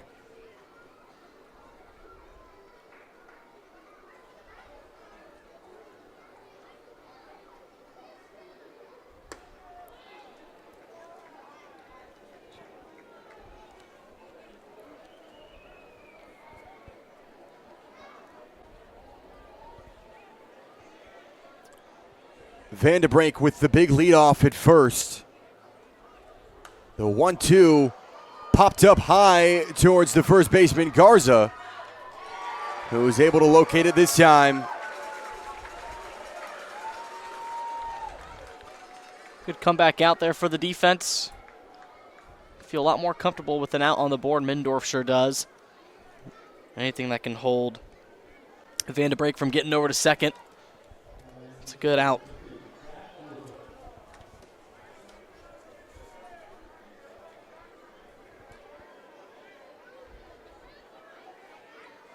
Vuletic will set in.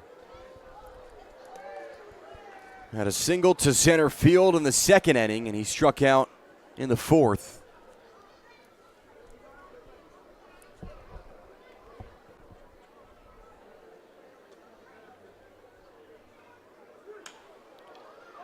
Pops one in the left field. It is Richardson for 2 down.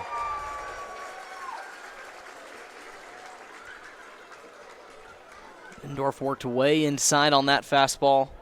Clocked in the 88. Just on the hands again. He's really going after the inside part of the bat through these right-handed hitters, and it's working out in his favor for another out.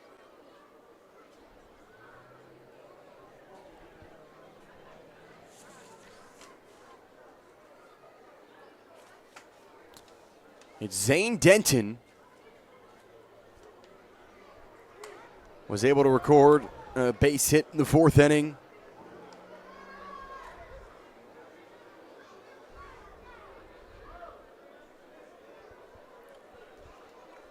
Guy that was at University of Alabama, then made his way to Knoxville with the Tennessee Volunteers.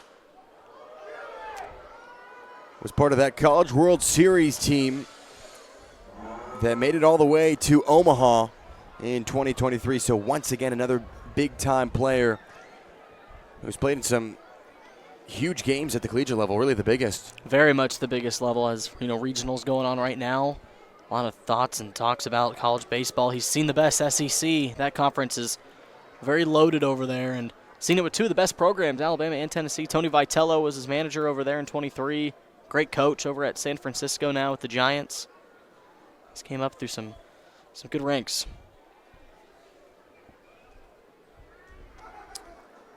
The 1-2, boy, that looks like that located the zone at a fastball at 89.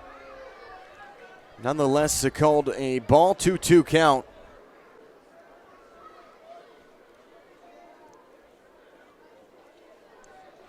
He played with the Forest City Owls in the Coastal Plain League 2 years ago. That time it's a strike. So after giving up a hit to Vanderbreak, Ryan Middendorf goes 1-2-3, and we head to the home half of the sixth. Price Chopper is always chopping prices, and you can get your savings your way by email, text message, or in the My Price Chopper app. Get connected today and never miss a sale. So Dete returns to the hill once more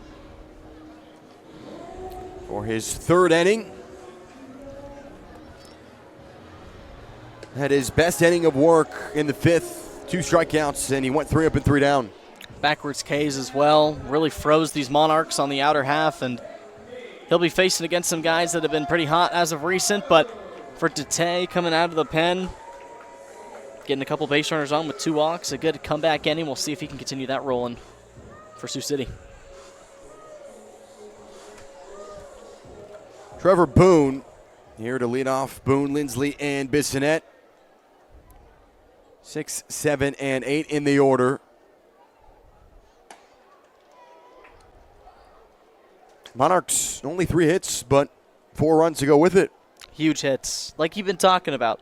And just to talk about this team is that, yeah, the hits some games might not look like a bunch, but those hits come at the best times. And one of them came from this man, a home run. Once again, he's been hot at home, and then Hudson Head putting 2 at the plate. So yeah, it's been a plethora of good opportunities, and they've came through with just those 3 hits, been big ones.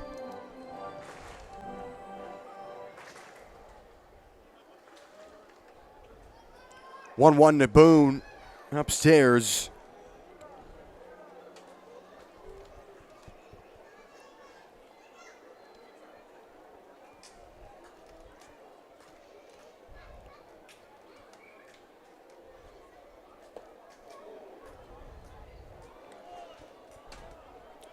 Boone had that solo home run to open up the scoring, and then he struck out swinging in the third.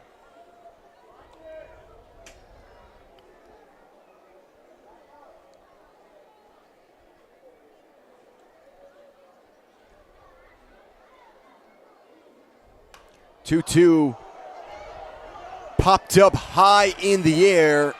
Tatum falls down and makes the play. Boy, he had to watch his balance and able to come down with that baseball. That's big stuff there by Tatum.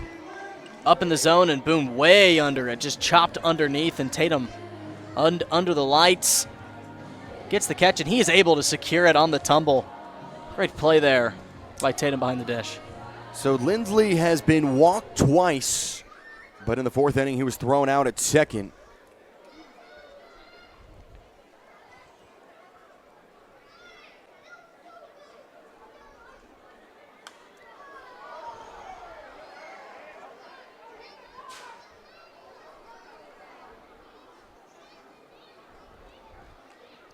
No balls, a strike here with 1 out.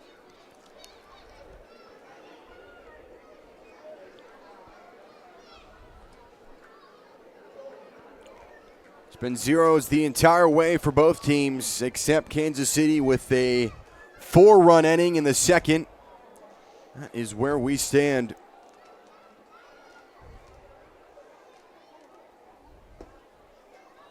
As it's just past 9 o'clock local time.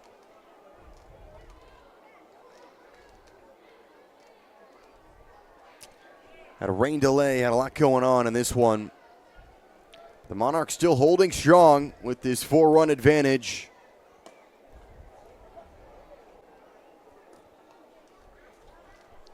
Really made the game their own. You know, minus all the stuff that happened, they didn't let it get too full in their heads. They knew that they had a job to complete. They're for sure doing it on the pitching side. Slice to left field, and it is George for 2 away. Really liking what I'm seeing from Dete. It's really testing the Monarchs in the zone, but they're just getting underneath it. Wonder if he's throwing, a sinker. That one came in at 81 miles an hour. Yeah, he's just getting these Monarchs to get underneath the baseball, and that's where they've been struggling, is on the lower half of the baseball.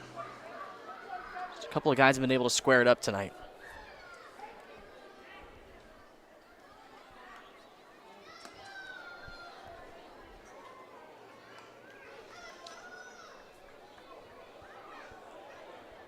1-0 count here with 2 outs. Tate has retired the last 5 batters, looking to make it 6.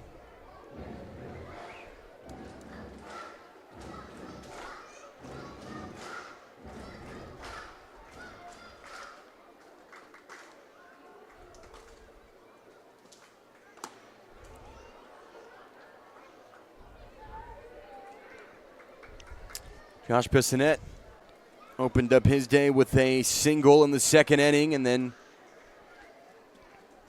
reached base via fielder's choice after Lindley was put out at second. That time he did come around and will take the second strike.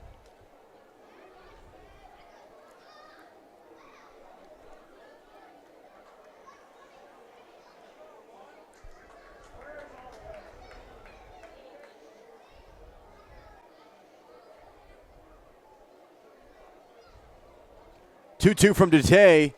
Besonette hits a sharply hit ground ball towards Denton, fires it over to first for the third out. So in the past 2 innings, Sioux City has gone 6 up and 6 down as we head to the final third here at Legends Field. Kansas City, Kansas Community College makes college closer than ever with affordable degrees, career-ready programs, and support that goes the distance. Your future starts here. And now with the new KCC downtown location, plus campuses in Kansas City and Leavenworth, college fits your life right where you are.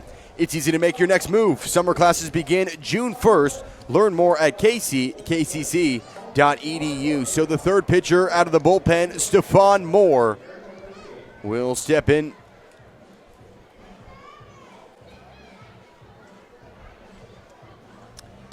He's gone 4 2/3 innings here this season. 7 strikeouts to 2 walks. Back here for his second year in Kansas City. And the Mississippi native has an opportunity to put up another 0. He's a good one to have. He'll get up to 96, 97 with the fastball, but he can slow it way down with his nasty changeup. It might fool these Explorer hitters so far. Like you said, no earned runs, 7 strikeouts to 2 walks. He's got dominant stuff. Got that fastball as he uses right there at 94 down the plate.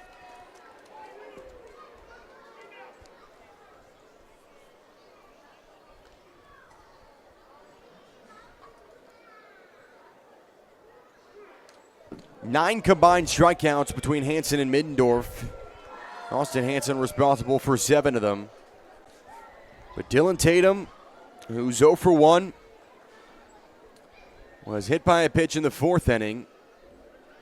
Struck out in the 2nd.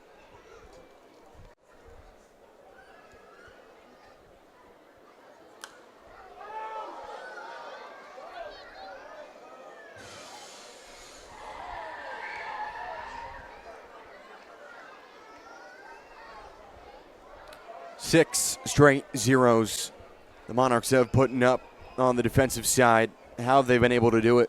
And it's that bullpen that we know. Guys coming in once after each other. They just want to come and have a piece and be able to, just cement a good win if they can. And I just think it's that pitching. There's a reason they're first in ERA. They're putting big donuts on the board, and only just the 4 hits, but they've come up in timely situations with runners in scoring positions. And having a defense like this behind you gives you the comfort in the world to go out and do that. But big-time pitching. Stefan Moore strikes out his first batter. He sees off-speed pitch that was way lower the zone at 82. But he caught Tatum. I mean, that is unfair stuff. From 94 all the way down to 82 miles an hour. Tatum way out in front, down low in the zone.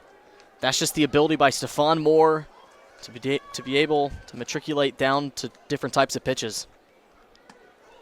Jackson Mayo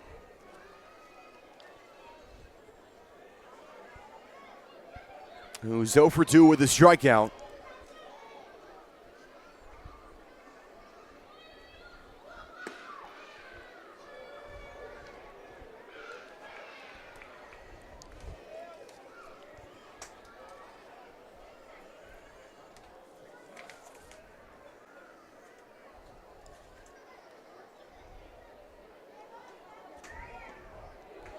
Mayo swings and misses.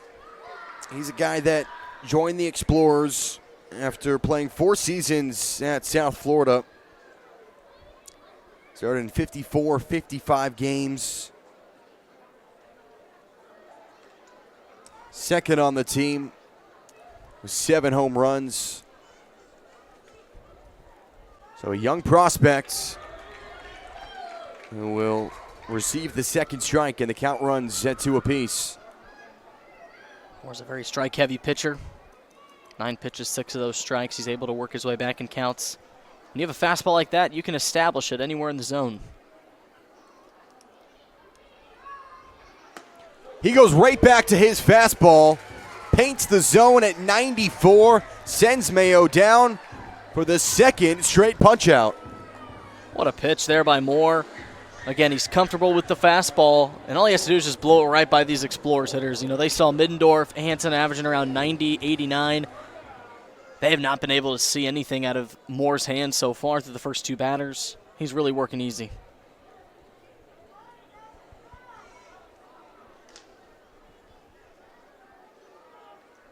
You know, he's one of the pitchers on this team that may have just the greatest arm strength.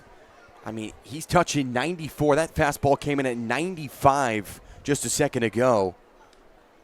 He can get up there for sure.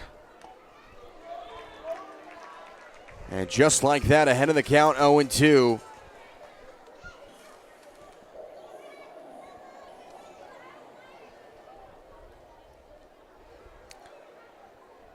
Elliott Good reached base via error and struck out swinging, and does so once again. So Stefan Moore strikes out the side, gets every batter swinging in that inning. 7th inning stretch coming up. Bottom of the 7th we go. Look at this. 7th inning stretch. The foam finger.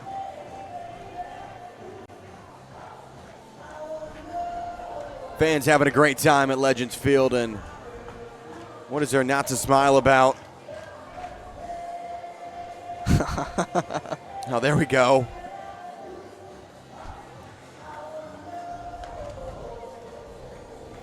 Oh, that's a sweet jersey. Oh, that's neat. I like that. Ask him where you got that one. It's a family fun atmosphere at Legends Field. But remind you to skip the curveballs and hit a home run with your fitness goals. Join now for just $1 down and $15 a month. No commitment, just a clean, friendly environment with unlimited fitness training. Stop by Planet Fitness in KCK, home of the judgment-free zone. So bottom of the 7th and bottom of the order, Hudson Head to lead off. Sioux City has done well on the defensive side. Past 2 innings have gone 3 up and 3 down in both. Head cracks one high in the air on the first base line. It's Mayo to make the grab. That's exactly how they started it the last 2 innings. Just quickly going and forcing the contact down low on the bat once again, up in the zone, and this time it's Head. As you see here, he'll dip that shoulder pretty quick and just get way underneath it. So it's been this Explorers bullpen that has been able to figure that out on the Monarchs.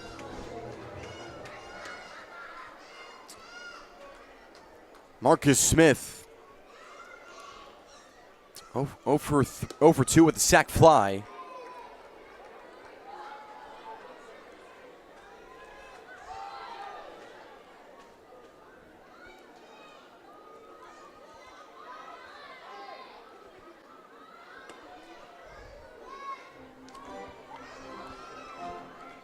Coming off of a series against Lincoln, 2 3-hit nights.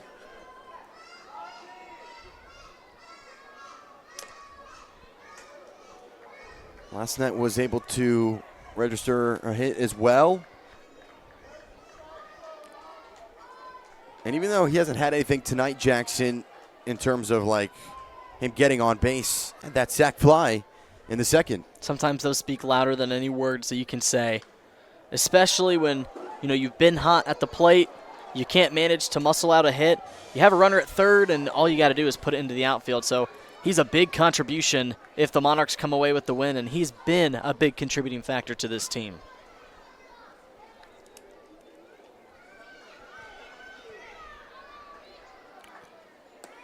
One-two to Smith, and he sees it looking.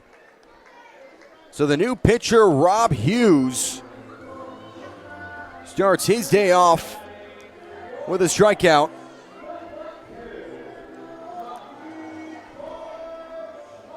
Gorgeous pitch.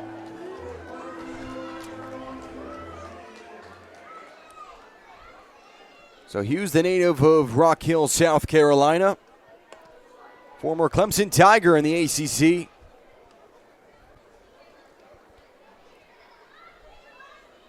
He'll face Zahid Valenzuela. 0 for 2.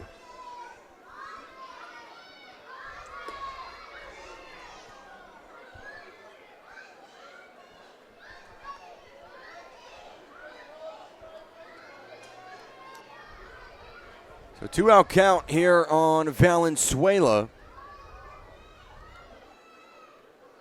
With 2 down, and that's outside for a ball.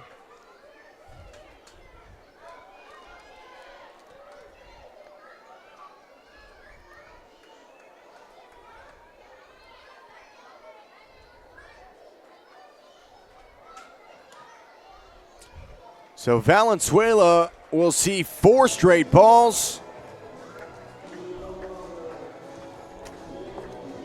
Make his way to first. With Grant Richardson up. Beautiful at bat from him. Didn't even have to do too much. Just kept the eyes located on his zone and his zone only. Once again, Zahid Valenzuela having himself a good 2 games. He's on base for the 2nd time today.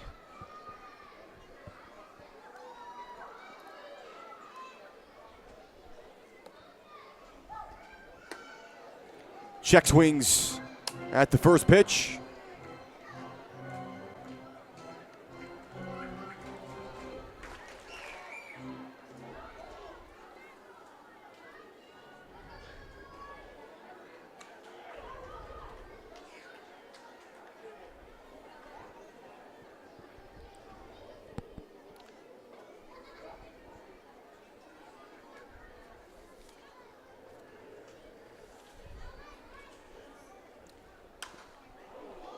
Rob Hughes, a guy that has pitched in the 6 and 1/3 innings prior to tonight. He's given up 8 hits, 4 runs, but has thrown 6 punch outs.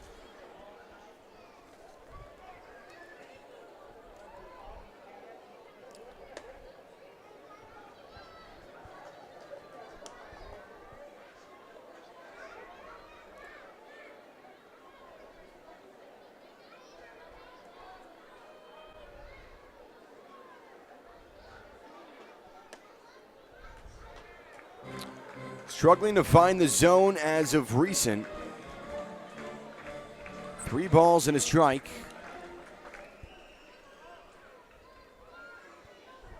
Valenzuela, the big leadoff at first. Way on the inside. And Richardson on his way to first.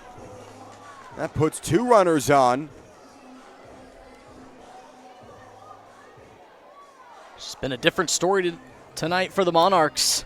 They've been capitalizing off of missed locations. It looked like Hughes had good command to start the inning, and then it's been back-to-back walks for him, putting Valenzuela in scoring position. And, yeah, the 2 outs are on the board, but you start to lose your command, and that could be a scary sign as we're getting a mound visit. Well, he started this inning. It was a fly out to right field from Head. Responded with a strikeout. But since then, 2 straight walks.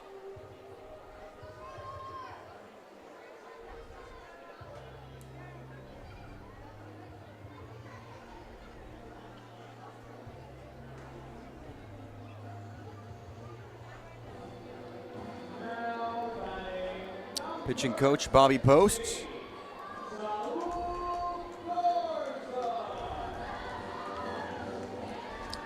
So it's Saul Garza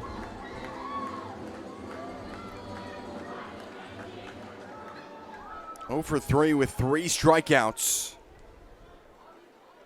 But 2 runners on here with 2 outs. Perhaps it's his time. And Garza lifts one to center field. Davis pulls it in. So 2 runners got on base. Valenzuela in scoring position. But they come up empty as the top of the order for Sioux City in the top of the 8th when we return. Another shot of the fans. How about that? Love it.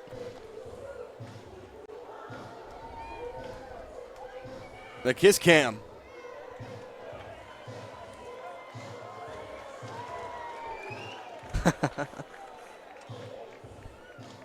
After the rain has gone away, it's been a gorgeous night to finish out here in the 8th inning. And proudly based in Kansas City, Midland Radio is the official communication sponsor of the Kansas City Monarchs. For decades, Midland has delivered reliable, two-way weather, business, and emergency communication solutions that keep communities connected and safe. So Stefan Moore back on the mound, and no reason not to have him back in the bullpen. I mean, this is a guy that just struck out the side in the 7th inning. Great command, good mix of stuff, and the change of velocity as well. Threw off the Explorers. We were kind of expecting that from him, but he really shined and over-exceeded his expectations. So, yeah, give him no reason for Joe Calfa-Pietra to not say, no, we don't need you back out there. Of course you do. Put up another 0, Mr. Moore. Davis 0 for 3.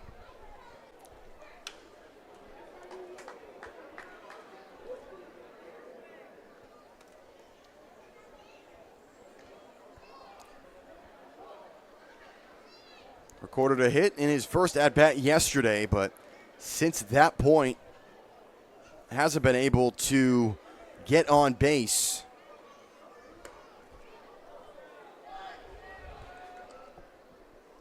So once again, Stefan Moore way ahead in this count.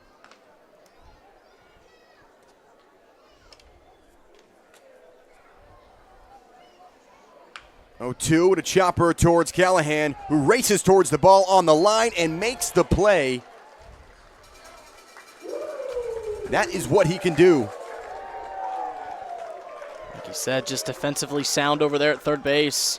The charge, the crossbody throw, and Garza as well, been manning the first base the last couple of days, has been giving his defense good spots as well. But just Callahan, so fluid over there at third base. Made it look easy getting out another one of the fastest players here on this Sioux City team.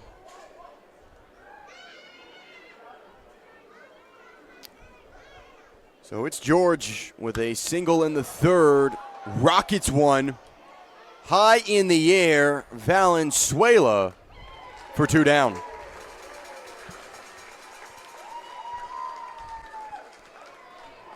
Great location from Moore. You'll see inside and jammed on the hands. Got the bat underneath the baseball, exactly what you drew up. 2 great outs from Moore, and that's the reason they put him back out here. Get yourself a good spot in the home half of the 8th. Jackson Vanderbreak, 1 for 2. Struck out looking and had that single in the 6th. Hard hit ground ball past a diving Garza. And Vanderbreak, he's been a bright spot offensively since coming in for Vasquez. He has. He just muscled something off to the opposite side of the field, and especially when it's coming in at 94 miles an hour, he's going to be late, and that's the perfect time to be late when Garza was shifted over more towards the left side of the bag. So comes through again, second single for him today. He's really made his mark.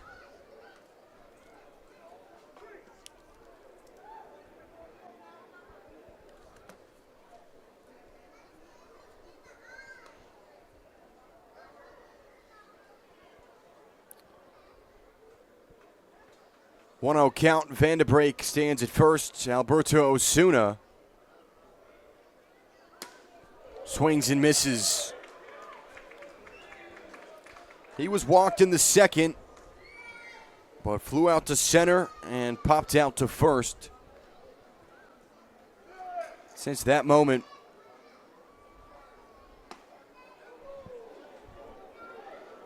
Moore touched 95 at a fastball once again. Goes outside of the strike zone.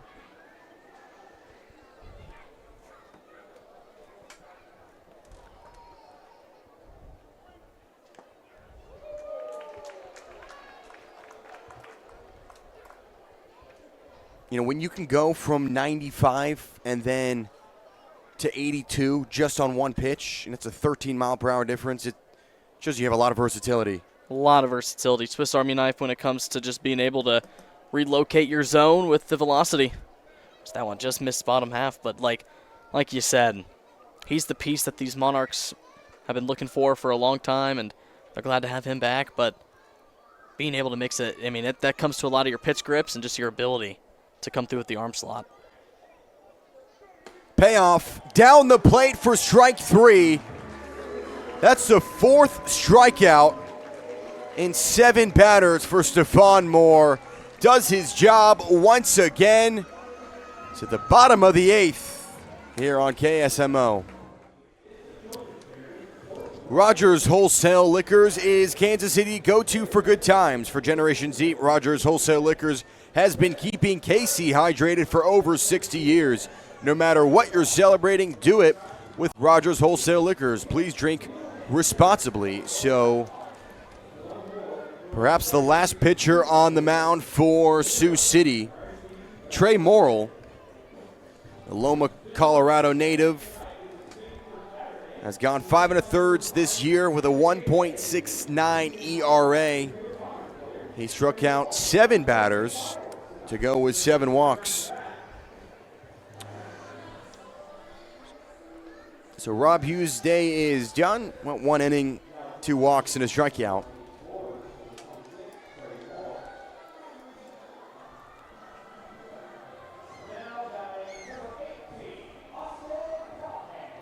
Austin Callahan here to lead off. Callahan, Boone, and Lindley. 5, 6, and 7 in the order. And perhaps the final time they're going to be going through the order tonight.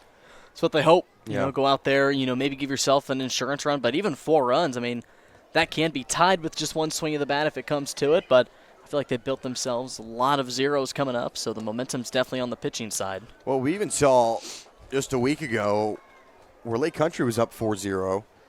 A walk, 3 straight walks, actually. And then you brought up Boone, and then it was their only hit up until that point and was a grand slam. So, you're never out of it. 5, 6 runs, obviously, but 4 runs, it's still right there in reach. Oh, man, it really is. We know this game can change so quick. And we saw last night 2-run bomb that really changed the course of the game. And the Monarchs definitely just want to see if they can get themselves insurance runs. But if you can't, it's not the end of the world. A bouncer that stays fair. Morrill has to locate it on the first base line and fire it over to to first base, rather.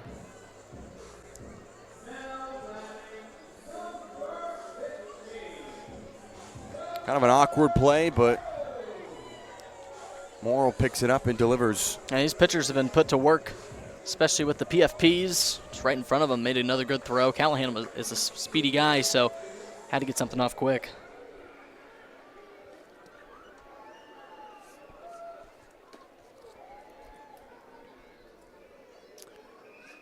Boone pops one high into shallow center.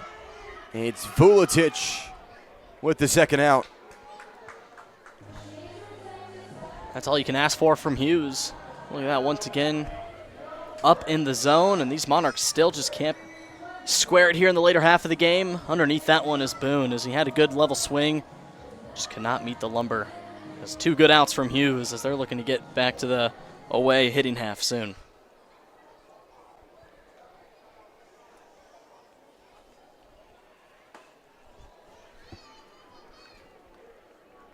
So there is action in the Monarchs bullpen.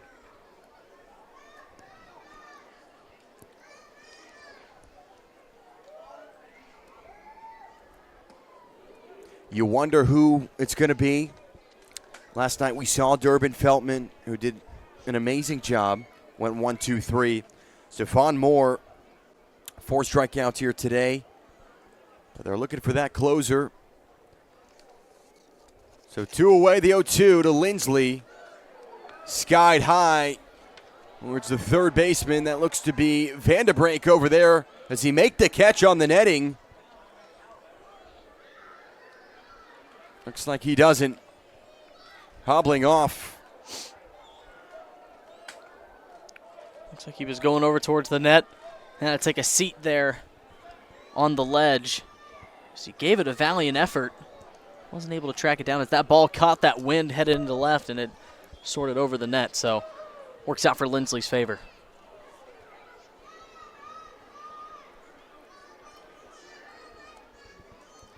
Two down, the 0-2.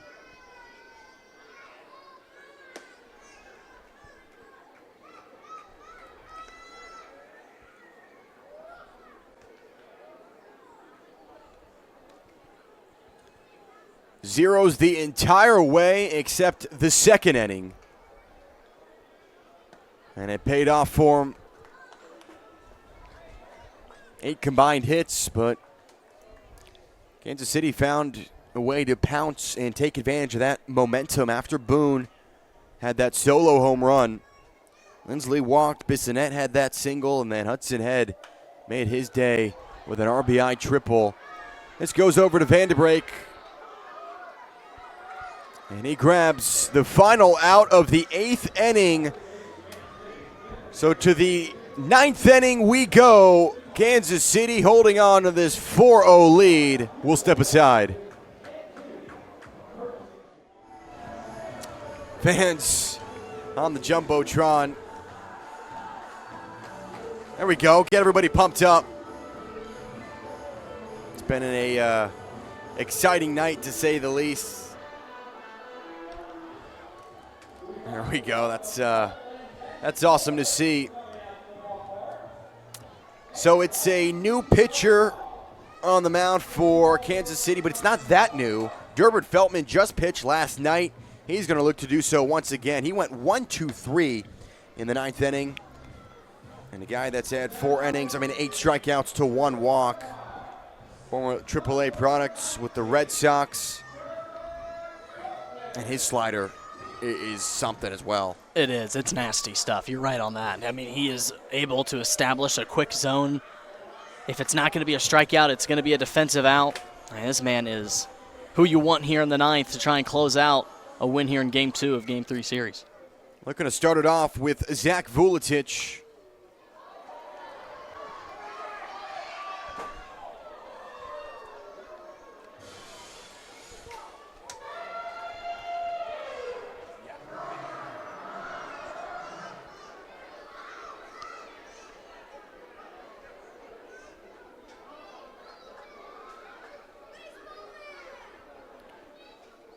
I'd imagine it's probably going to be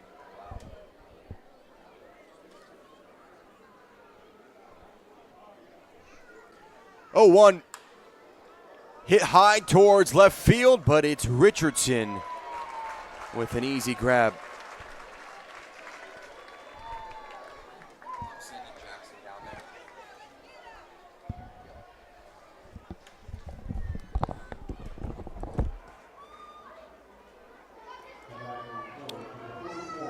So Zane Denton will step in. Grant Richardson been busy over there. Had a couple flyouts his way. Such a smart outfielder.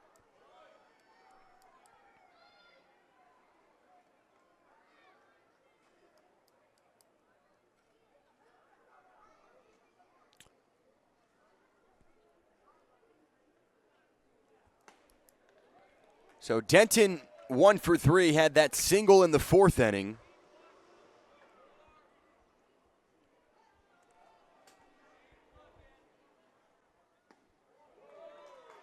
And you can see what Feltman is capable of.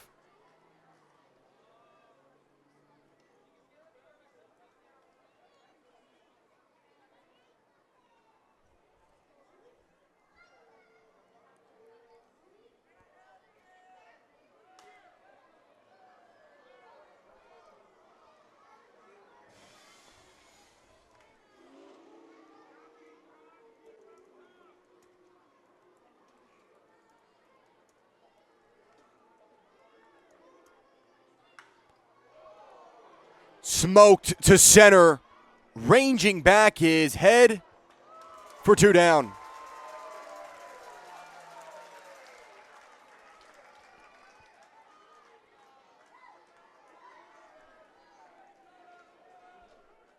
Denton with a ton of power, but was trying to hit it in one of the deepest parts of the field. And perhaps the final batter of the night, Dylan Tatum, the catcher.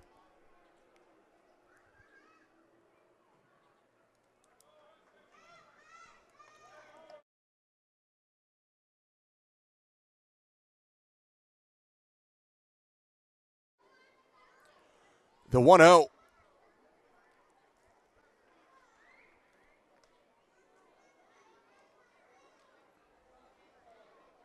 Durbin Feltman looking to go 3 up and 3 down for the second straight night in the 9th inning.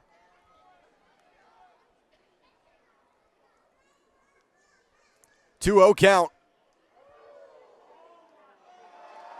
And what a catch by the bat boy. Hats off to him. Deservingly so. I'll take another look at this once again. Oh, over the shoulder catch. That was impressive. And now Feltman looking for one more strike. 2-2. Just low of the zone at a fastball at 89.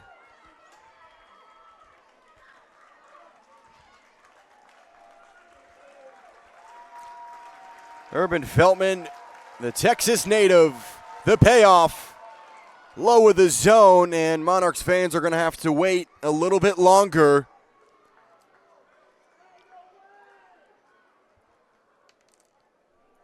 As Tatum to first, Jackson Mayo will step in.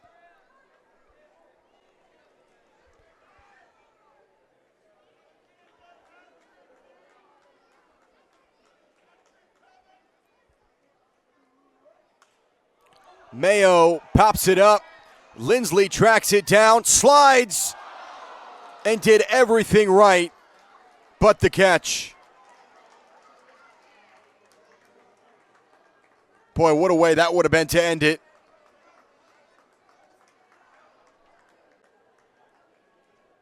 Did something similar last night. Had the opportunity and just came up empty. 2 down. Tatum stands at first.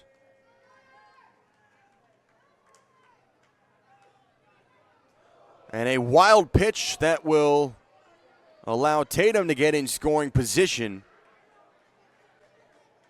Sioux City tonight has had 7 runners left on base.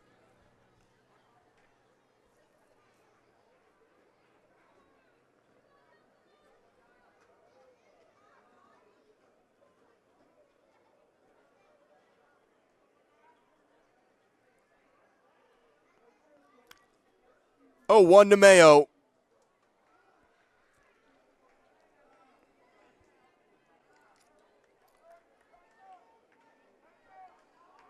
So after 2 straight flyouts, Tatum was walked, got to second on a wild pitch, and Mayo ahead in this count, 2-1.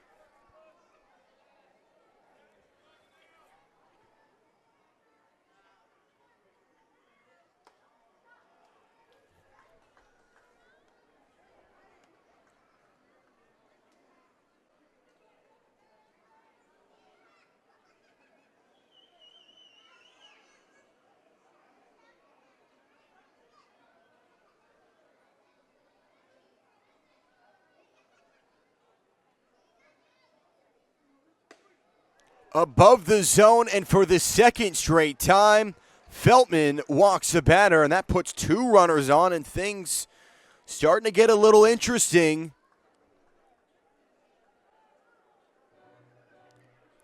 Pitching coach Matt Hall wants to just calm down his veteran.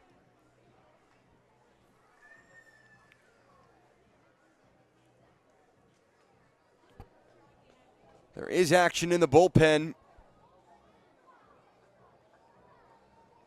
Looks like that might be Dylan Hyde.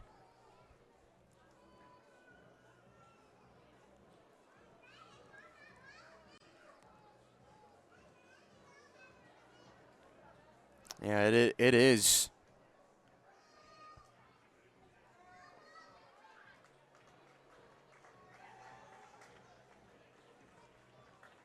So they're sticking with Feltman. Looking to record the final out of the night.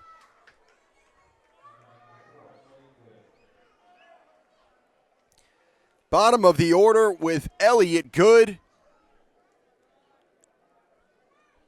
Struck out swinging his last 2 times up.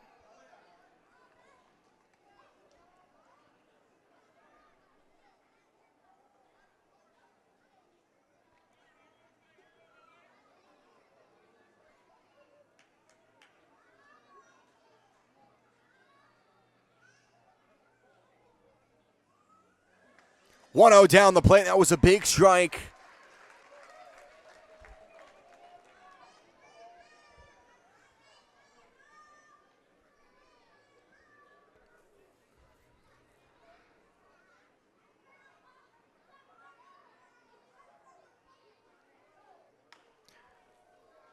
Just goes foul, and now Durbin Feltman with an opportunity to finally write the story here tonight.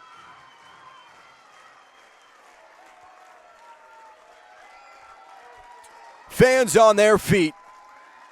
Feltman looks low. The 1-2 to good. Check swing, did he fully come across? Looks like he did. Monarchs shut out Sioux City on what has been a wild night at Legends Field. And even up this series, they post their 3rd shutout of the season. Thanks to a bullpen who came ready to pitch, ready to play. They combined for 14 strikeouts between the 4.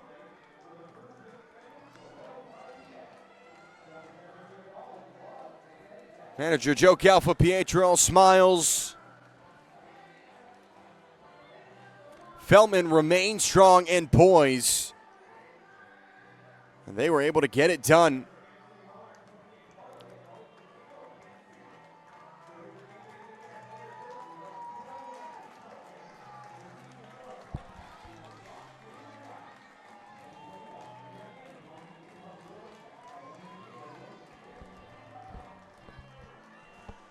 And we'll send it down to Jackson Phelps with Hudson Head.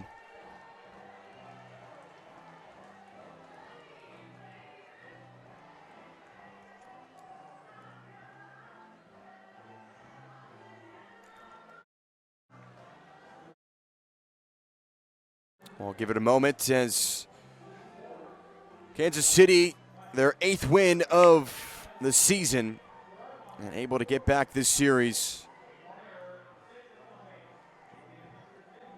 6 runners left on base, but had a huge second inning.